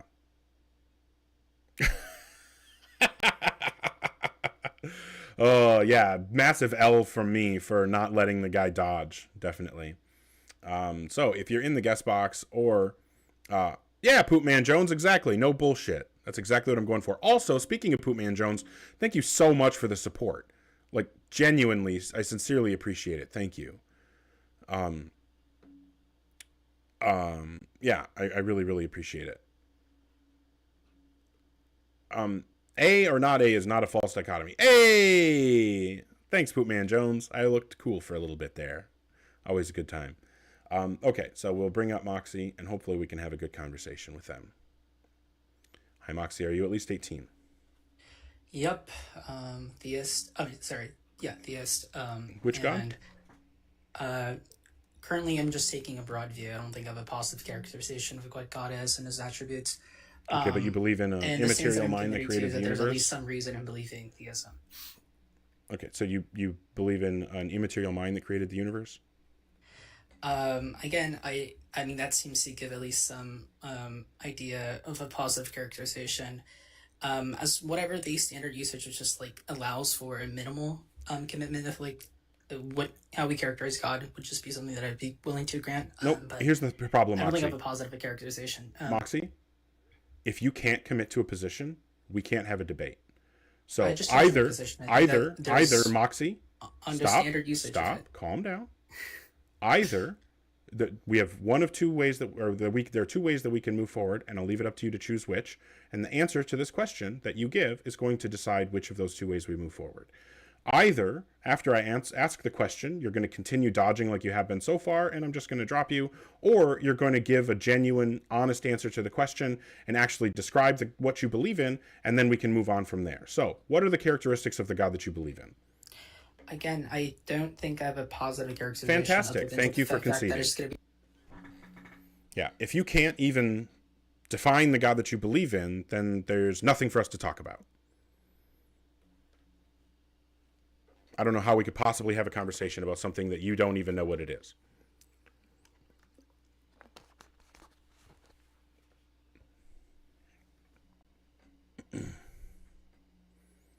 All right. So, my plan is to be on for another 45 minutes or so, Hegel fan. Okay, so currently don't have anybody requesting. I'm genuinely looking for folks who are 18 plus and actually capable of having a conversation about whether or not there's justification to believe in a God. If you can't even tell me what God you believe in, there's no way to have the conversation. Yeah, I would love to chat with you, Hegel fan. I've been hoping that we could have the conversation.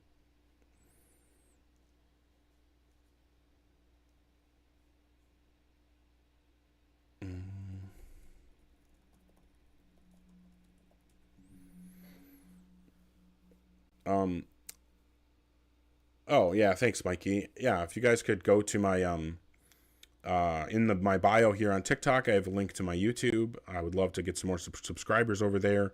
I know I don't get like a big audience on the live stream over there, but if I can get some more subscribers, then I'd be able to do some more stuff over there, and that's one of the goals. But yeah, I'm just looking for folks who want to actually have a good faith conversation. Dodging and straw manning my positions and refusing to listen to clarification do not make good faith conversations. So I do not going to put up with that stuff because it's not productive, right? So if you are 18 plus and have some kind of argument or evidence that would provide rational justification to believe in God, feel free to request. I may do a reset here since we're not really getting anybody.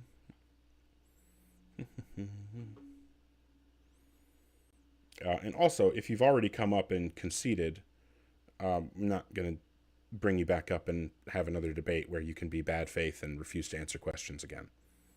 So, I mean, if you want to sit in the guest queue because it makes you feel better, you can. But I'm not going to bring somebody back up that was bad faith and dodged questions to the point where I had to kick them.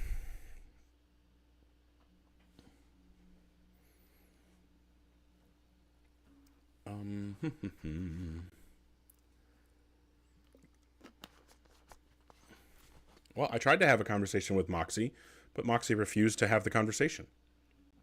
if they're not able to have the conversation, then I don't know what I can possibly do. And it's not possible to have the conversation unless, you know, we both have a position that we're debating, you know, for or against.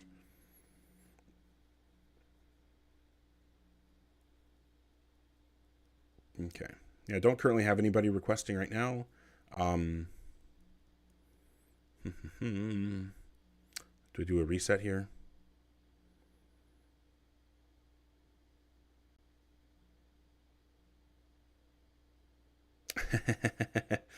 Agreed, Evan. They're on a roll. Yep, there's a request button. All you have to do is hit the blue and pink people next to the guest or the text box. That'll bring up a menu where you can request to join. Oh, but yeah, I guess if you're on your computer, maybe you can't request. I don't really know a lot about that. Yeah, good call, CT. Not really sure how that works on a computer. Never tried to join a live from a computer before, so I don't know.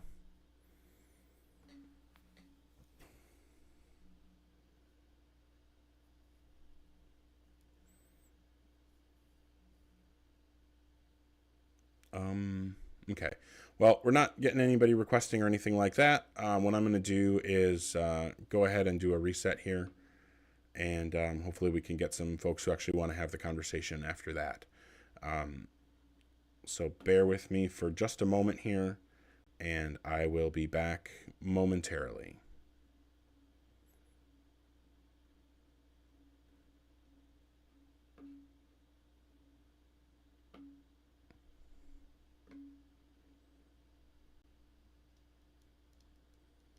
I'm still here, YouTube, if any of you are still there. Oh, yeah. Okay. And get TikTok back up and going. And get the screen back on the YouTube stream. Okay, here we are. We're back. We're live again. Hopefully we can have some good conversations for the rest of my time up here. The goal, as always, is to have some honest, good faith conversations about whether or not there's justification to believe in a God. Clearly my position is that there isn't justification to believe in a God, but I would be happy to be proven wrong, right? We'll see if anybody actually wants to have the conversation. Oh, thanks, Poopman Jones. Appreciate that. Thank you. Sincerely. Yeah, the amount of support that I've been getting lately, honestly is blowing me away. Like, I've been saying this my last few lives because of all the support. I don't know what else to say about it. Like, I sincerely appreciate it so much. You know, the goal here is to kind of make the live self-sustaining and, you know, get some better equipment, make it better in as many ways as I can. And getting support from you guys really helps that. So Poopman Jones and both sides and everybody else supporting, I sincerely appreciate it. But yeah, hopefully we will get some folks requesting who want to actually have the conversation about whether or not there's justification to believe in a God. Again, clearly my position is that no such justification exists, but I would be happy to be shown the error of my ways. I'm just asking for folks. Yeah, I totally agree, Poopman Jones. I think that that's a really common thing that, you know, people just get to ramble on and on and on and on. And I just want to actually have the conversation. Like, that's what I'm really here to do, is to actually have the conversation about whether or not there's justification to believe in God. I'm not here to just entertain people's life stories or anything like that. Lupine, thank you so much for the support. Sincerely, thank you. What would I do if I was convinced of God's existence? I would say that I'm convinced of God's existence and I would believe in God. Seems pretty simple. Yeah, Catholic thinker, I don't have that problem.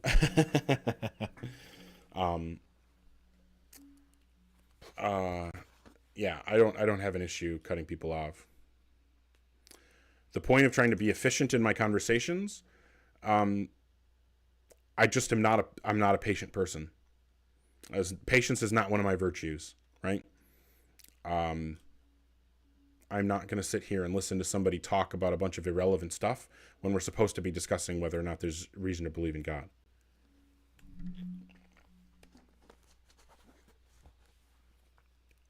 Thought we had somebody requesting, but apparently not. So if you are in the comments and you're 18 plus and think you have an argument or some kind of evidence for God, I'd be happy to have you come up and we could have the conversation.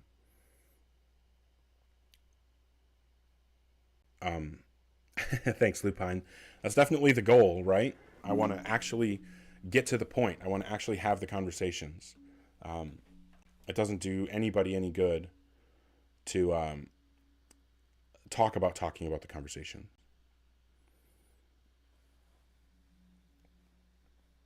Fair enough, Chud. I out Philbro the Philbros? I don't know if I Philbro the Philbros? I don't know. That's not really my intention. But I will show how dumb the Philbro arguments are. But yeah, still nobody requesting right now. In the meantime, you guys can go find the link to my YouTube in my bio and go subscribe over there so I can start doing more stuff on YouTube. I'd like to get that stream over there pushed out into that algorithm, and I think that having, like 10 followers or whatever I have, or 10 subscribers or whatever, isn't helping a ton. Hey, 3 Pips, thank you so much for the help or the support. I appreciate it very much. Yeah, Ogar smash. But yeah, still nobody requesting. Typically we get people pretty quick. Okay, maybe we have somebody who wants to actually have the conversation. We shall see. Hi, Gio. Are you at least 18? Yes, sir. I'm 2 years to 40. How are you? 2 years to 40, so you're still young. Oh, wow. I'm gonna take that to the bank. I mean, you're younger than me, so that's enough for me. Well, you actually you have hair on your head, so. I know the angle of my camera got everybody calling me bald lately, but I would like to point out that, while I don't have the greatest hairline in the world, I'm not bald. Not that it matters. Not that it matters. Yeah, so you definitely have a few Christians, in the chat that are going to contend with you. I'm not too worried about that, but what I would like to ask is what God you believe in? Yes, oh, I'm definitely a Christian, but I'm just going to grant your argument based on the prompt. And then if you want to dive into a different topic, we can.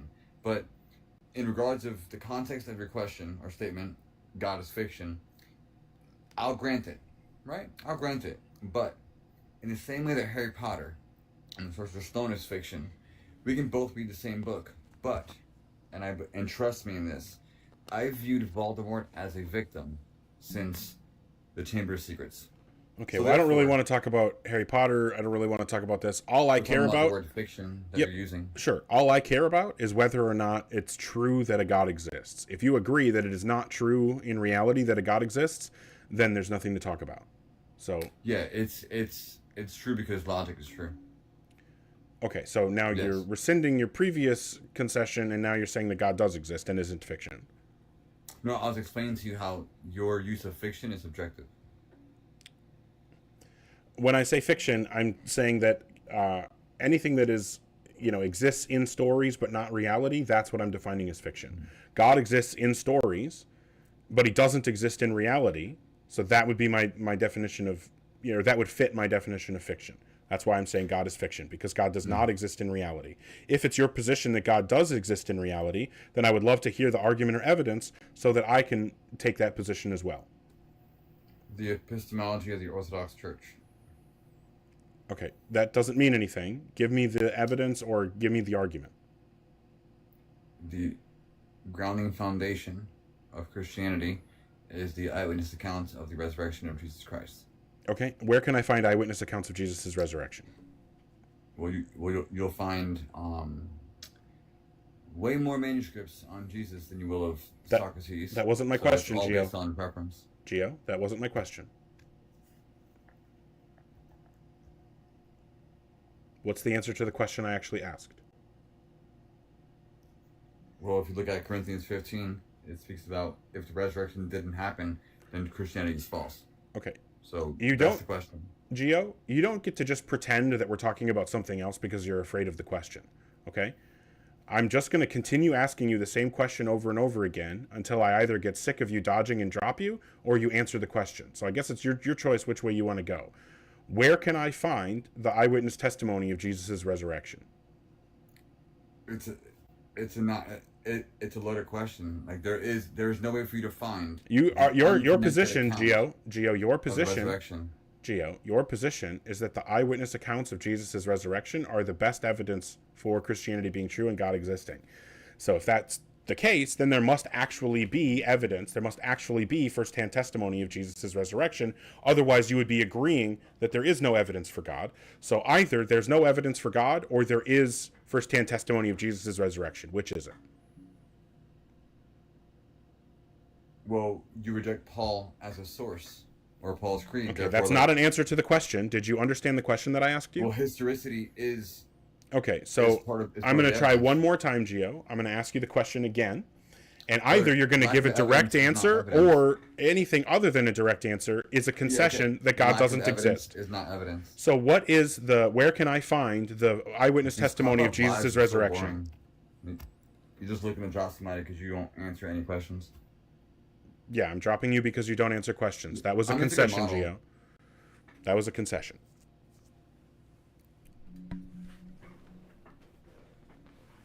Okay. Unfortunate that didn't go anywhere. We could have actually had a conversation about the resurrection, but what do you do? Okay. So if you're in the guest box or thinking about requesting up, please make sure that you are 18 plus and have some kind of argument or evidence that would provide rational justification to believe in a God. Hello, Hilo, are you at least 18? Yes. Okay. And what God do you believe in? Yahweh. Okay, so you're Jewish? No. Okay, so what God do you believe in specifically? Just answer the fucking question. Yahweh. Okay. Jesus Christ. There we go. We finally fucking got there. I don't know why you Christians are so ashamed of admitting that you believe in Jesus. Oh, and then he dropped or runs away. Fair enough. All right, so if you're in the guest box or thinking about joining, please make sure that you're 18 plus and have some kind of argument or evidence that would provide rational justification to believe in a God. We'll move on to the next person.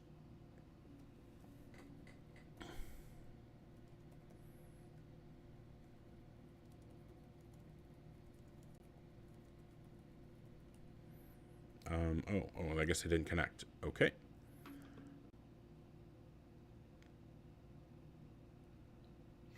Hi, Cord, are you at least 18? Corday, and yeah, I am. I'm 20. Corday, excuse me. There's an echo. Is there anything you can do about that? Is it better? Let me see. No, it sounds like I'm like, I don't know, Wait. coming out of a busted speaker. Okay, let's try this. Can you hear me good? I can hear you just fine, and it sounds like the echo is gone. Fantastic. So what God do you believe in, Corday? Jesus Christ. Cool. And what is the best argument or evidence that would provide rational justification to believe in God? When I was 3 years old, I had like seen my mom and dad have a really big fight, and then like it's so crazy because like my mom was really almost hospitalized. It was like really bad. It was like they got like a whole DV case and everything, and then later on, you know, she did sadly end up passing away due to something else. But just recently, sorry, on my earbuds knocked out. Just recently in my life, you know, I was like, you know, the whole bird thing about the whole if you see the raven, but like it's different though. It's not a bird. It was like I actually seen her, but I am Corday, right? And then Corday, I have no idea what you're talking about, and I'll be honest with you. Your personal experiences are not going to mean anything to me because there are people with personal experiences that come to contradictory conclusions to you. And so what I would need is not the personal experience. What I would need is the tool that I can use to determine who is accurately interpreting their personal experience and who isn't. No, do you right, have okay, that tool? So let me explain more. I promise. Yes, hear me out. I got you. Okay, hold on. But here's the important thing, Corday. No, I got. I swear. I know, swear, but I need to say really- something before you continue. Okay. I do not want to hear any more I won't. testimony. I won't. Fantastic. I'm finna tell you something for like this is very important, and actually for the comment section too, because I see what you guys are saying. I promise. Look, You're up here to talk to me, not the actually- comment section. If you refer to the No, comment I section know. again, I'm Yes, dropping you and yes, you can yes, talk to them. yes. Oh, okay. So this is like my second time being on TikTok live, and I'm actually not religious at all. I just wanted to have a conversation and did this because I was bored, and I. All right.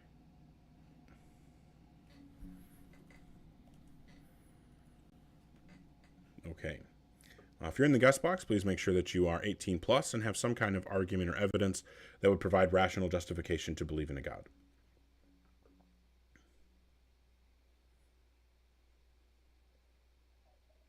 Hi, Rare. Are you at least Yo. 18? Yeah, Okay. What God do you believe in? I am the commander. Fair enough. I don't know why TikTok is being so stupid. Okay, there we go. All right. Now, I like Jay and Silent Bob Strike Back as much as the next guy, but yeah, okay.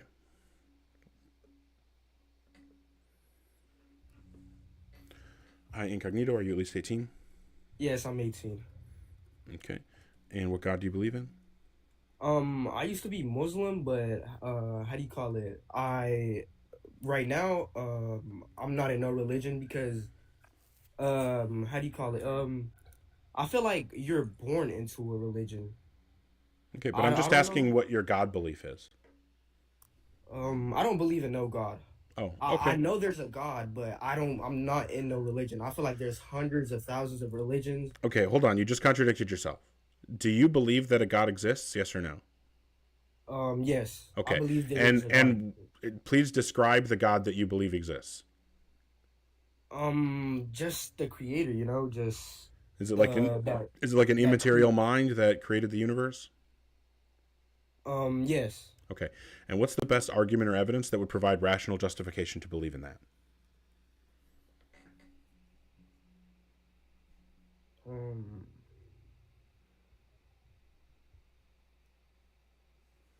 I was very specific that to come up here, you need to be 18 plus and have an argument or evidence for God.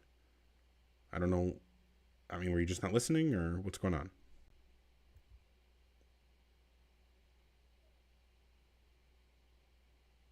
Bueller? Nothing?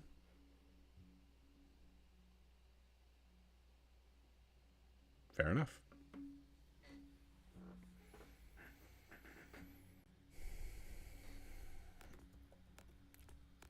Hello, Reezer, or whatever your name is. Are you at least 18? Just call me Ree. Ree. Yeah, got it. I'm 18. Okay, and what God do you believe in? I believe in panentheism. I will be honest, I'm not very familiar with that. Can you give me a brief overview?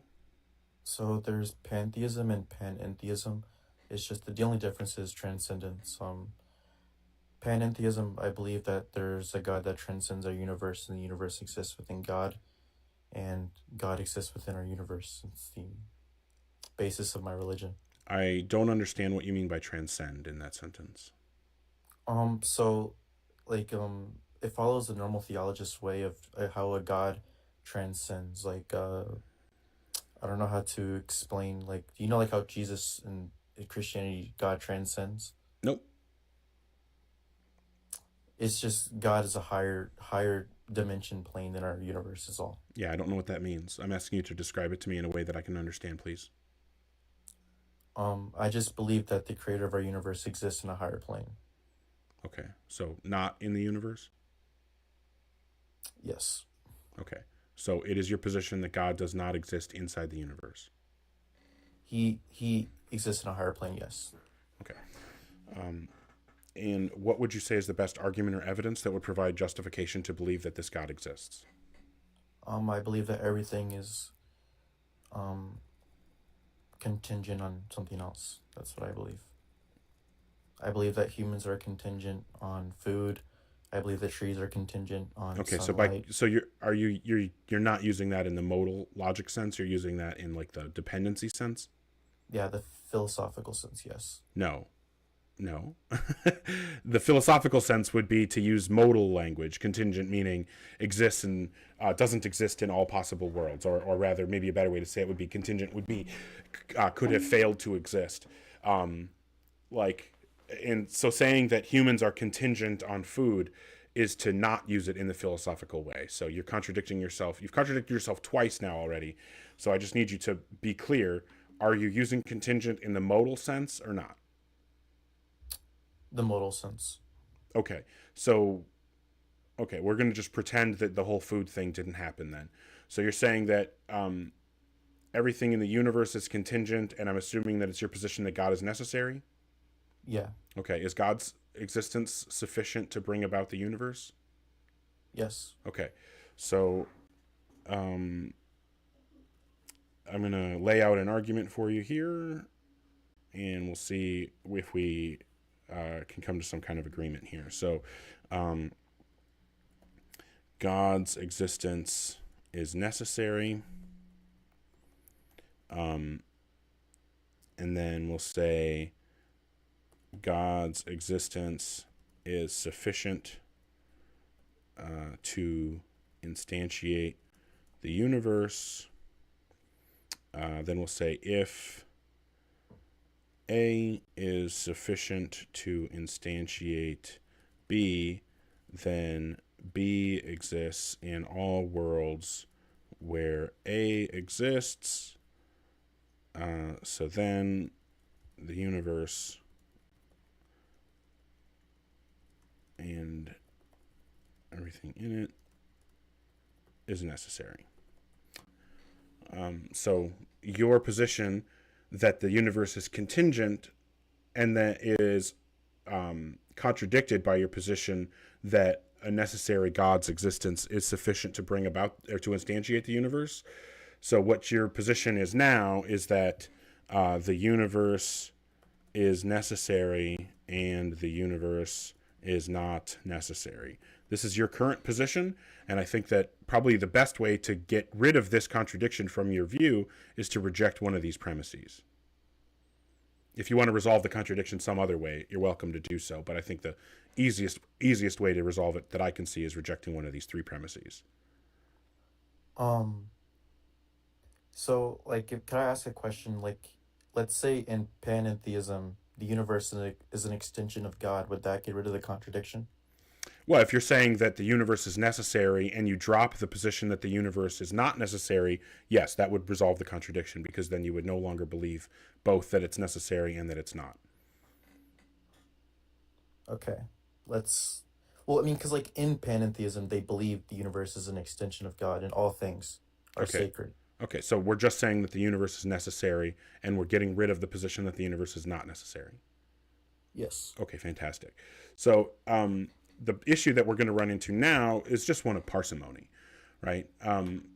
We know through, the value of parsimony, the virtue of parsimony, that any view that can equally explain the data but has less, assumes fewer entities and has fewer variable parameters, we should always prefer the view, right, that has the more parsimony, less assumptions. So I believe in a necessary universe without a God. You believe in a necessary universe and a God. So why shouldn't I just prefer my view on grounds of parsimony? My answer to that is, wait, I can't use the contingency argument anymore, right? Right, because now your position is that the universe is not contingent. So if you start talking about contingency, then it's going to be irrelevant to both of us, because we're both taking the position that the universe is necessary. Okay. Then I'm just gonna have to. Okay. Well, all right then. I think I just lost then. Well, so I just want to echo what Lupine just said in the comments. Now, I am being a hypocrite here because I bitch at people for reading the comments during these conversations, but I think Lupine's onto something. I sincerely appreciate that you're actually thinking about this and having the conversation honestly. So what I'm going to ask you to do as a favor to me is to think about this, come up with what you think is either a good response that would have saved this conversation for you, or a different argument that you think provides a good justification to believe in God, and then I'm going to ask you to come back and have that conversation with me another time. Gotcha. All right. Good one, man. Yeah, thank you so much for the honest, good faith, linear conversation. Don't get a lot of those, but I hope that you have a great rest of your night and that we do get to talk again.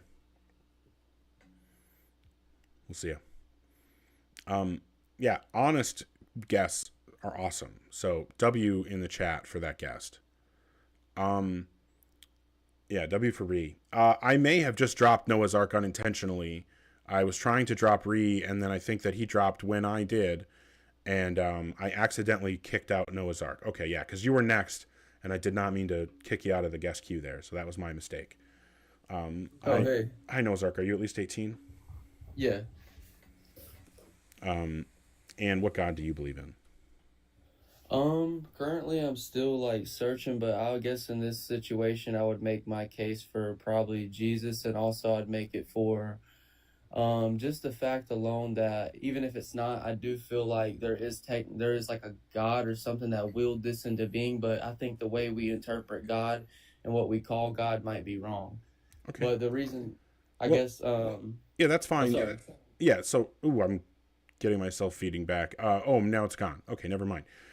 So that's fine. If you're saying that, like, you know, currently you would probably, you know, like if I nailed you down and forced you to say, you would probably say Christian, but you're in a position where you're not 100% on that. And so maybe it would be better to just argue for like a more generic God. I'm completely fine with that, especially because you're just, you know, being honest about it. I get annoyed when people try to do that the dishonest way, but the fact that you're being honest about it, I'm totally fine with it. So if you want, we can just talk about whether or not there's justification for a generic God, and we don't have to get into the Christianity stuff unless it becomes relevant. Is that fair?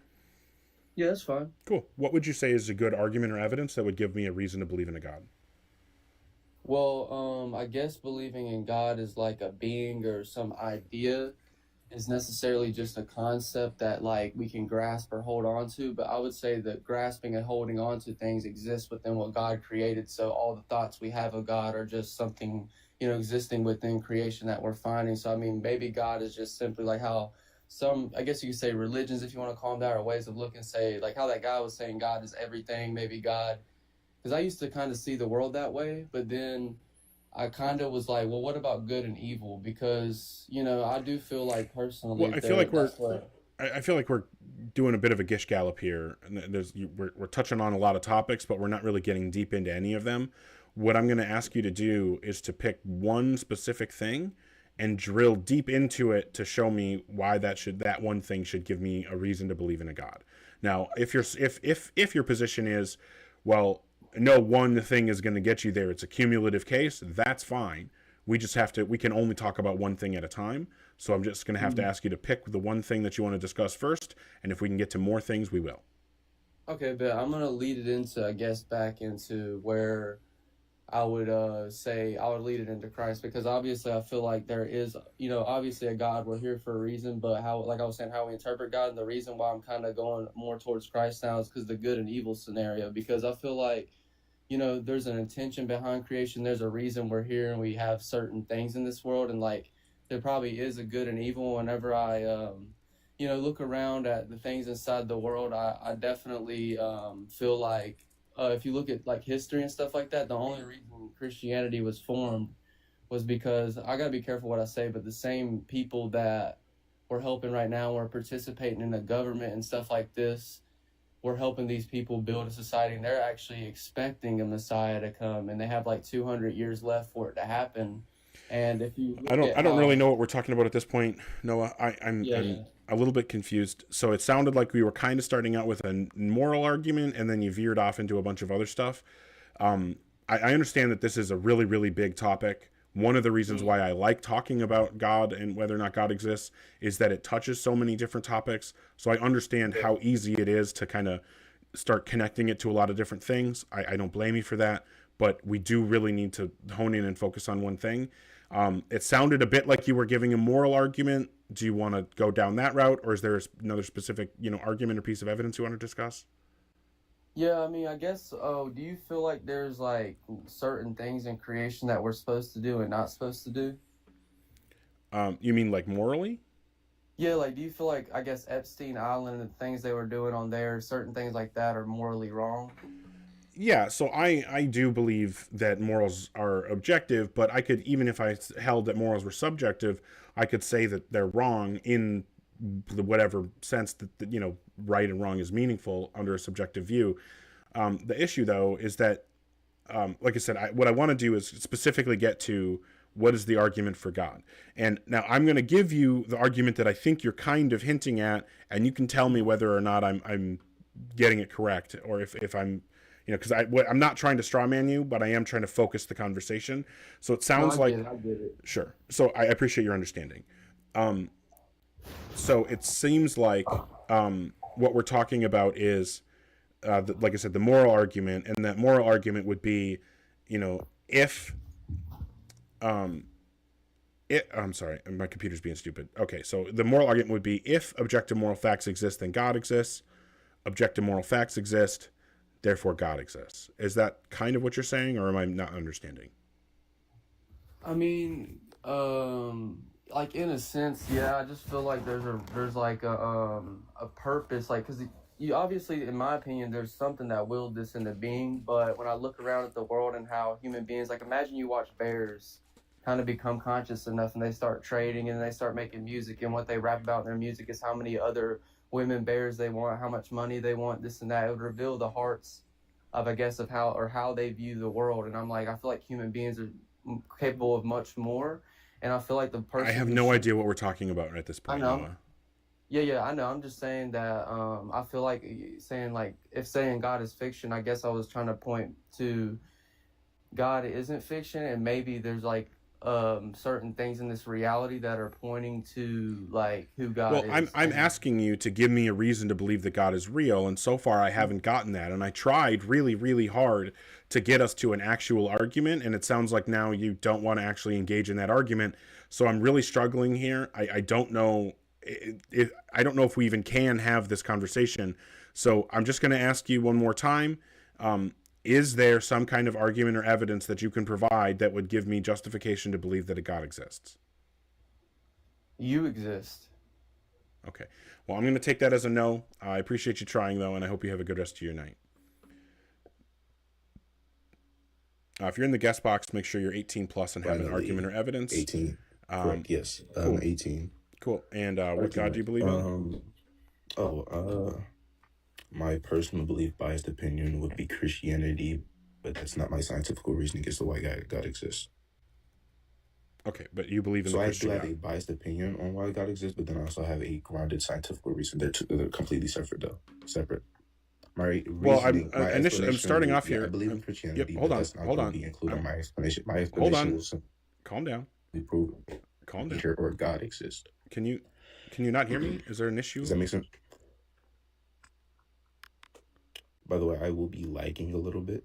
So, like, if you say something, you might cut out a little bit. So I'll ask you to repeat yourself a few times. Yeah, I'm going to count to 3, and then I'm going to ask you to say 4. 1, 2, 3.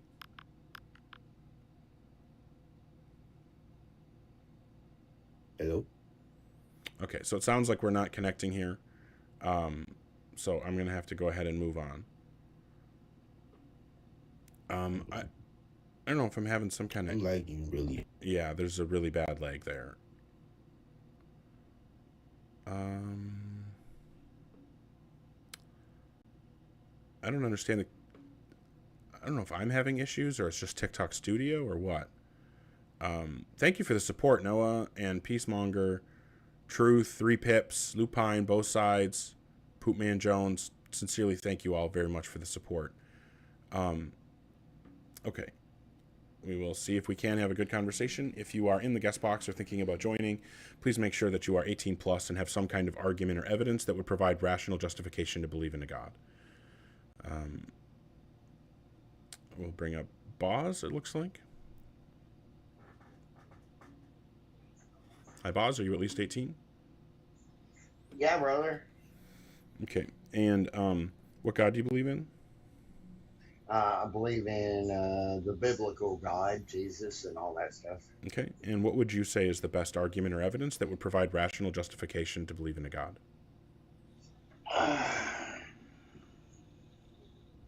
That's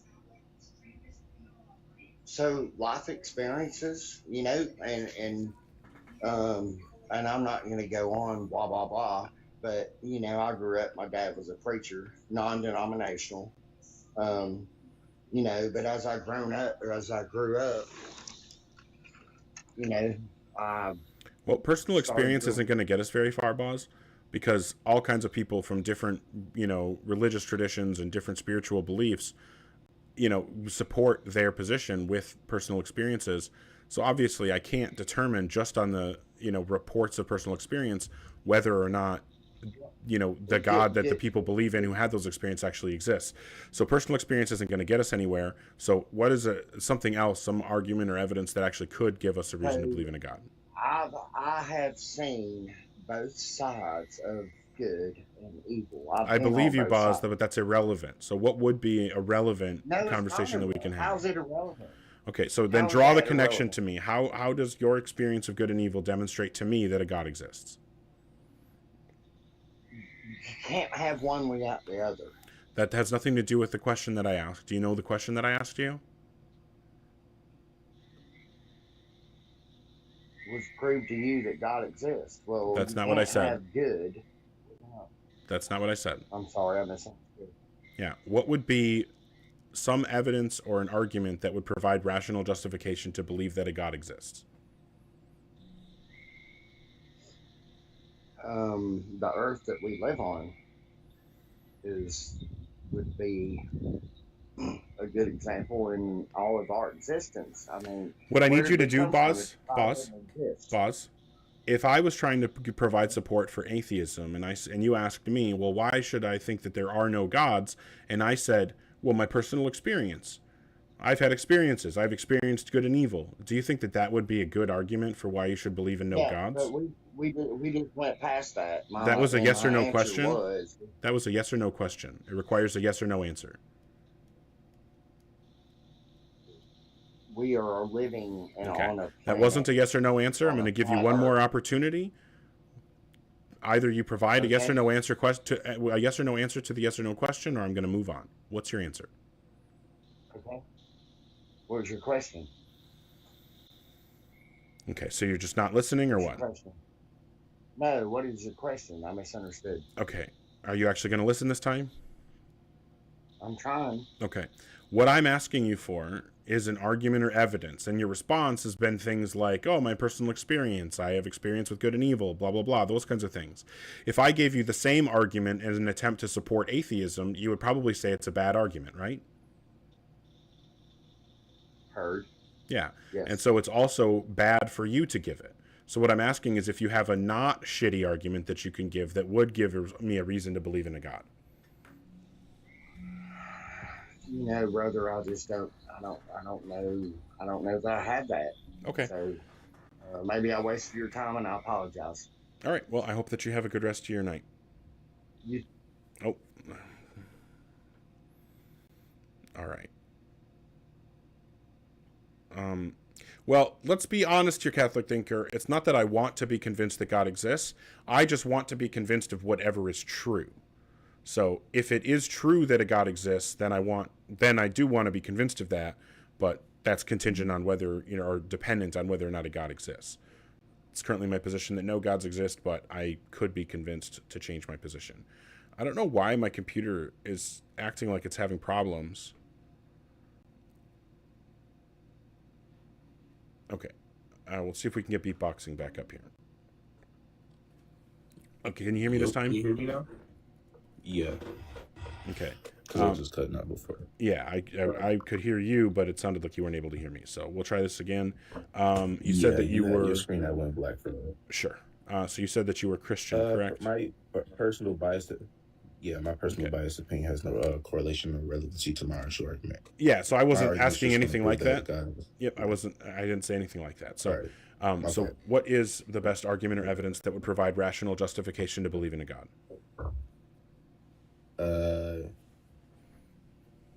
Essentially using axioms as well as a necessary being.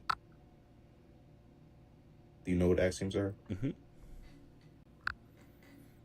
Okay. And you know what the whole necessary being thing is or not? Or would you like me to explain what I mean by that? I assume you're using necessary in the modal sense.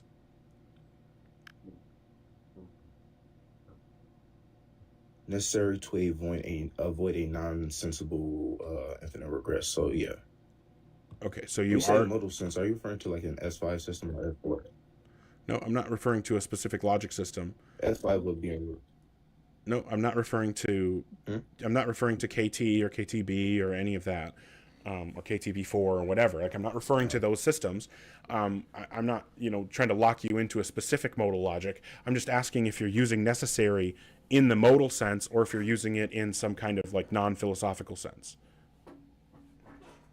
I'm using it in a sense to avoid a nonsensible conclusion. Something that wouldn't necessarily make sense, which would be. Okay, so are you essentially trying to say that contradiction with God? the point of an explanation. Are you trying to say that God's existence is logically necessary? Correct. Yes. Like necessary under the logical modality? Yes. Correct. Okay, great. What's the argument that God's existence is logically necessary? Okay, so axiom, I forgot what it's called. Nemo dat quod no habet, basically by Aristotle. No force can act upon itself. Everything has something that moves itself, which would be within the grounds of physics. Things that I don't need all the I don't need the extra stuff around it. Just give me the bare bones of the argument, please. Oh, bare bones. Okay. Nothing can act upon itself. If nothing can act upon itself, we reach an infinite regress. To avoid infinite regress, we need necessary being.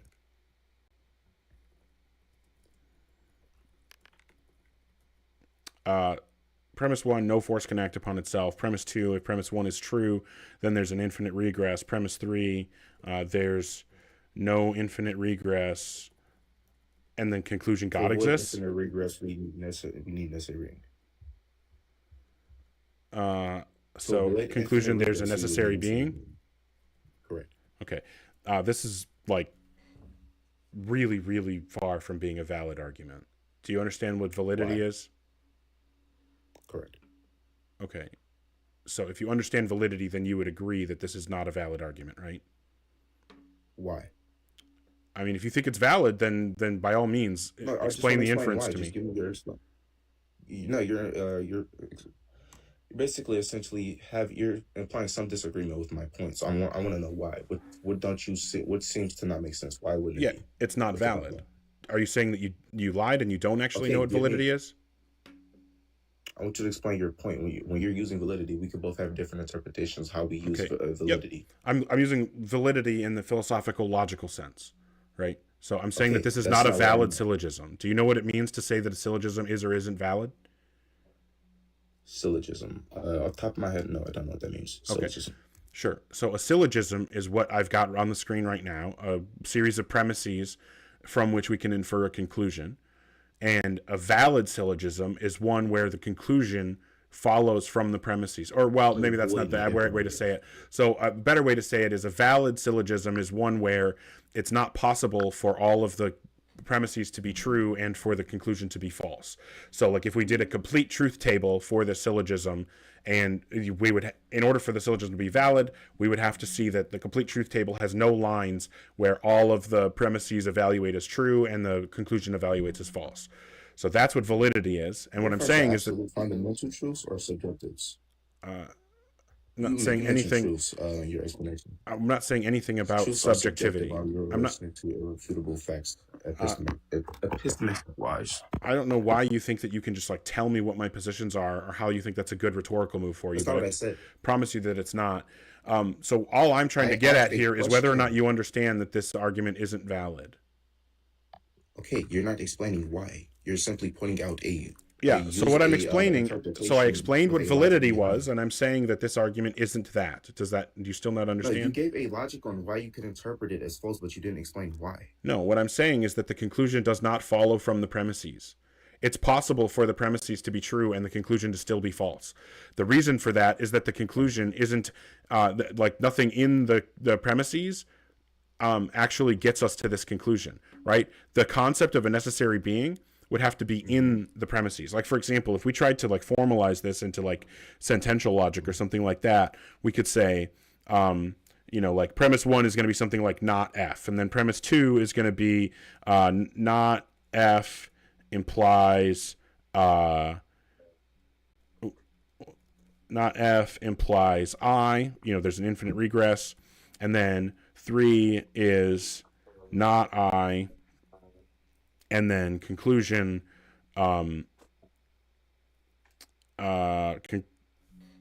conclusion, God exists, G. And so in order for a syllogism to be valid, this sentence that I'm representing as G, there's a necessary being, or God exists, or whatever, or maybe we could just call this N for there's a necessary being, that would have to appear somewhere in the premises, right? But it doesn't appear in the premises. It should. P3 is incorrect. Okay, what should premise 3 be? Premise 3 is to avoid an infinite regress. To avoid infinite regress, which will be a nonsensical result, you would need a necessary being. A necessary being could be a result to a system or being. Object, being, whatever it may be. Okay, so now it's going to be F implies I, not I implies N. Okay, so this still isn't valid because you haven't established. So actually, your third premise contradicts the other two premises. Why? So what we should actually conclude here is not. No, what's the contradiction? Yeah, because what you're saying here is that you're saying that. Let me just take the first two premises and I'm going to flip them a little bit. So let's say we had a different argument that said not F implies I, and then we had another premise that said not F is the case, and so then our conclusion would be I, right? So that would be like if this was Correct analogy. This isn't an analogy. I'm just explaining to you how syllogisms work. So if, for example, it's not an analogy, it can't something that isn't an analogy can't be a false analogy because that implies that it is an analogy. What is an analogy? You don't know what an analogy is? You're the one that brought the word analogy into the conversation and you don't know what an analogy is? I'm questioning your understanding or comprehension. This is ridiculous. Of the word analogy. Okay, so I'm not talking about, I'm not giving an analogy. I'm showing you that based on the most fundamental rules of logic and the most basic inference rules, your argument doesn't work. So what I'm saying is that if we assume, if we assume that these two premises are true, then we could put like a connecting, like a first conclusion here, and we would say No, I'm not comparing anything. Comparing the two things. I'm not comparing anything. I'm not comparing anything. So then our conclusion here would have to be not N, right? So you're not if these premises were all true, then the conclusion we would get to would be that there is no necessary being. Right? So this would be the way to make your argument valid. So if instead of what it says here, if we changed this and we said no force can act upon itself, if no force can act upon itself, then there's an infinite regress. So what that means is that, conclusion 1, there's an infinite regress, and then nothing's wrong with the premises. You're using a false analogy. There's no analogy. I'm not giving anything analogous. You gave another. There's not a necessary being. Nope. So this would be the way to make your argument valid, is if we changed it to be this. Hold on. You're not bringing up an example and then comparing it to the substance. That's not what's happening. Nope. Okay, so what are you doing? I'm educating you on why your syllogism doesn't work. Via no. Okay, that's fine. Via what?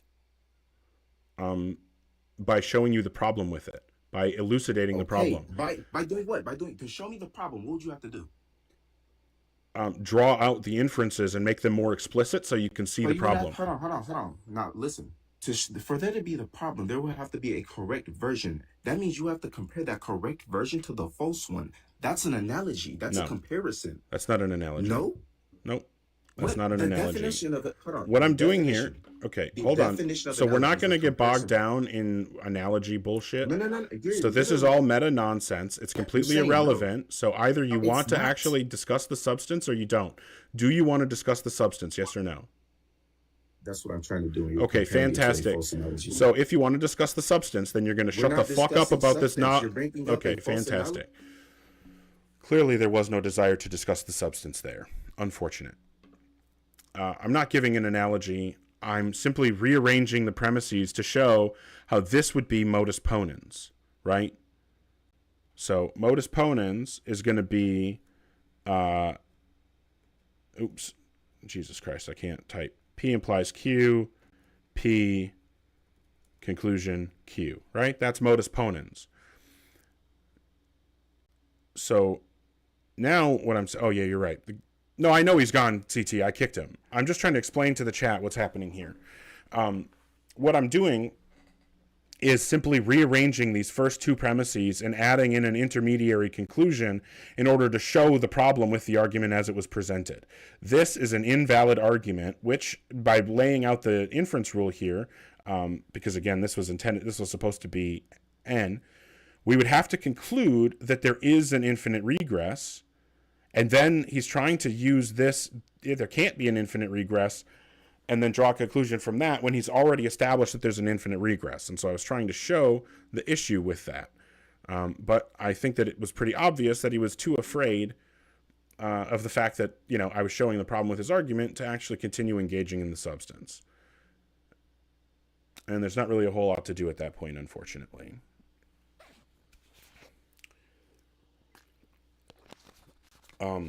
Oh, Philo Dragon, thank you so much. Sincerely. Man.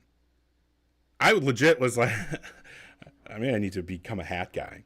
No, I agree, Lobes. That guest did not understand what was happening. I was not straw manning anybody. Damn, thank you so much, Philo Dragon. Notice that I'm hopefully saying it correctly now. Holy shit, what are you doing, man? Thank you. That was so many. Awesome. Well, so yeah, showing a problem with somebody's argument is not the same as straw manning them. And you know, making the inferential problems of someone's argument more obvious is not an analogy or a comparison.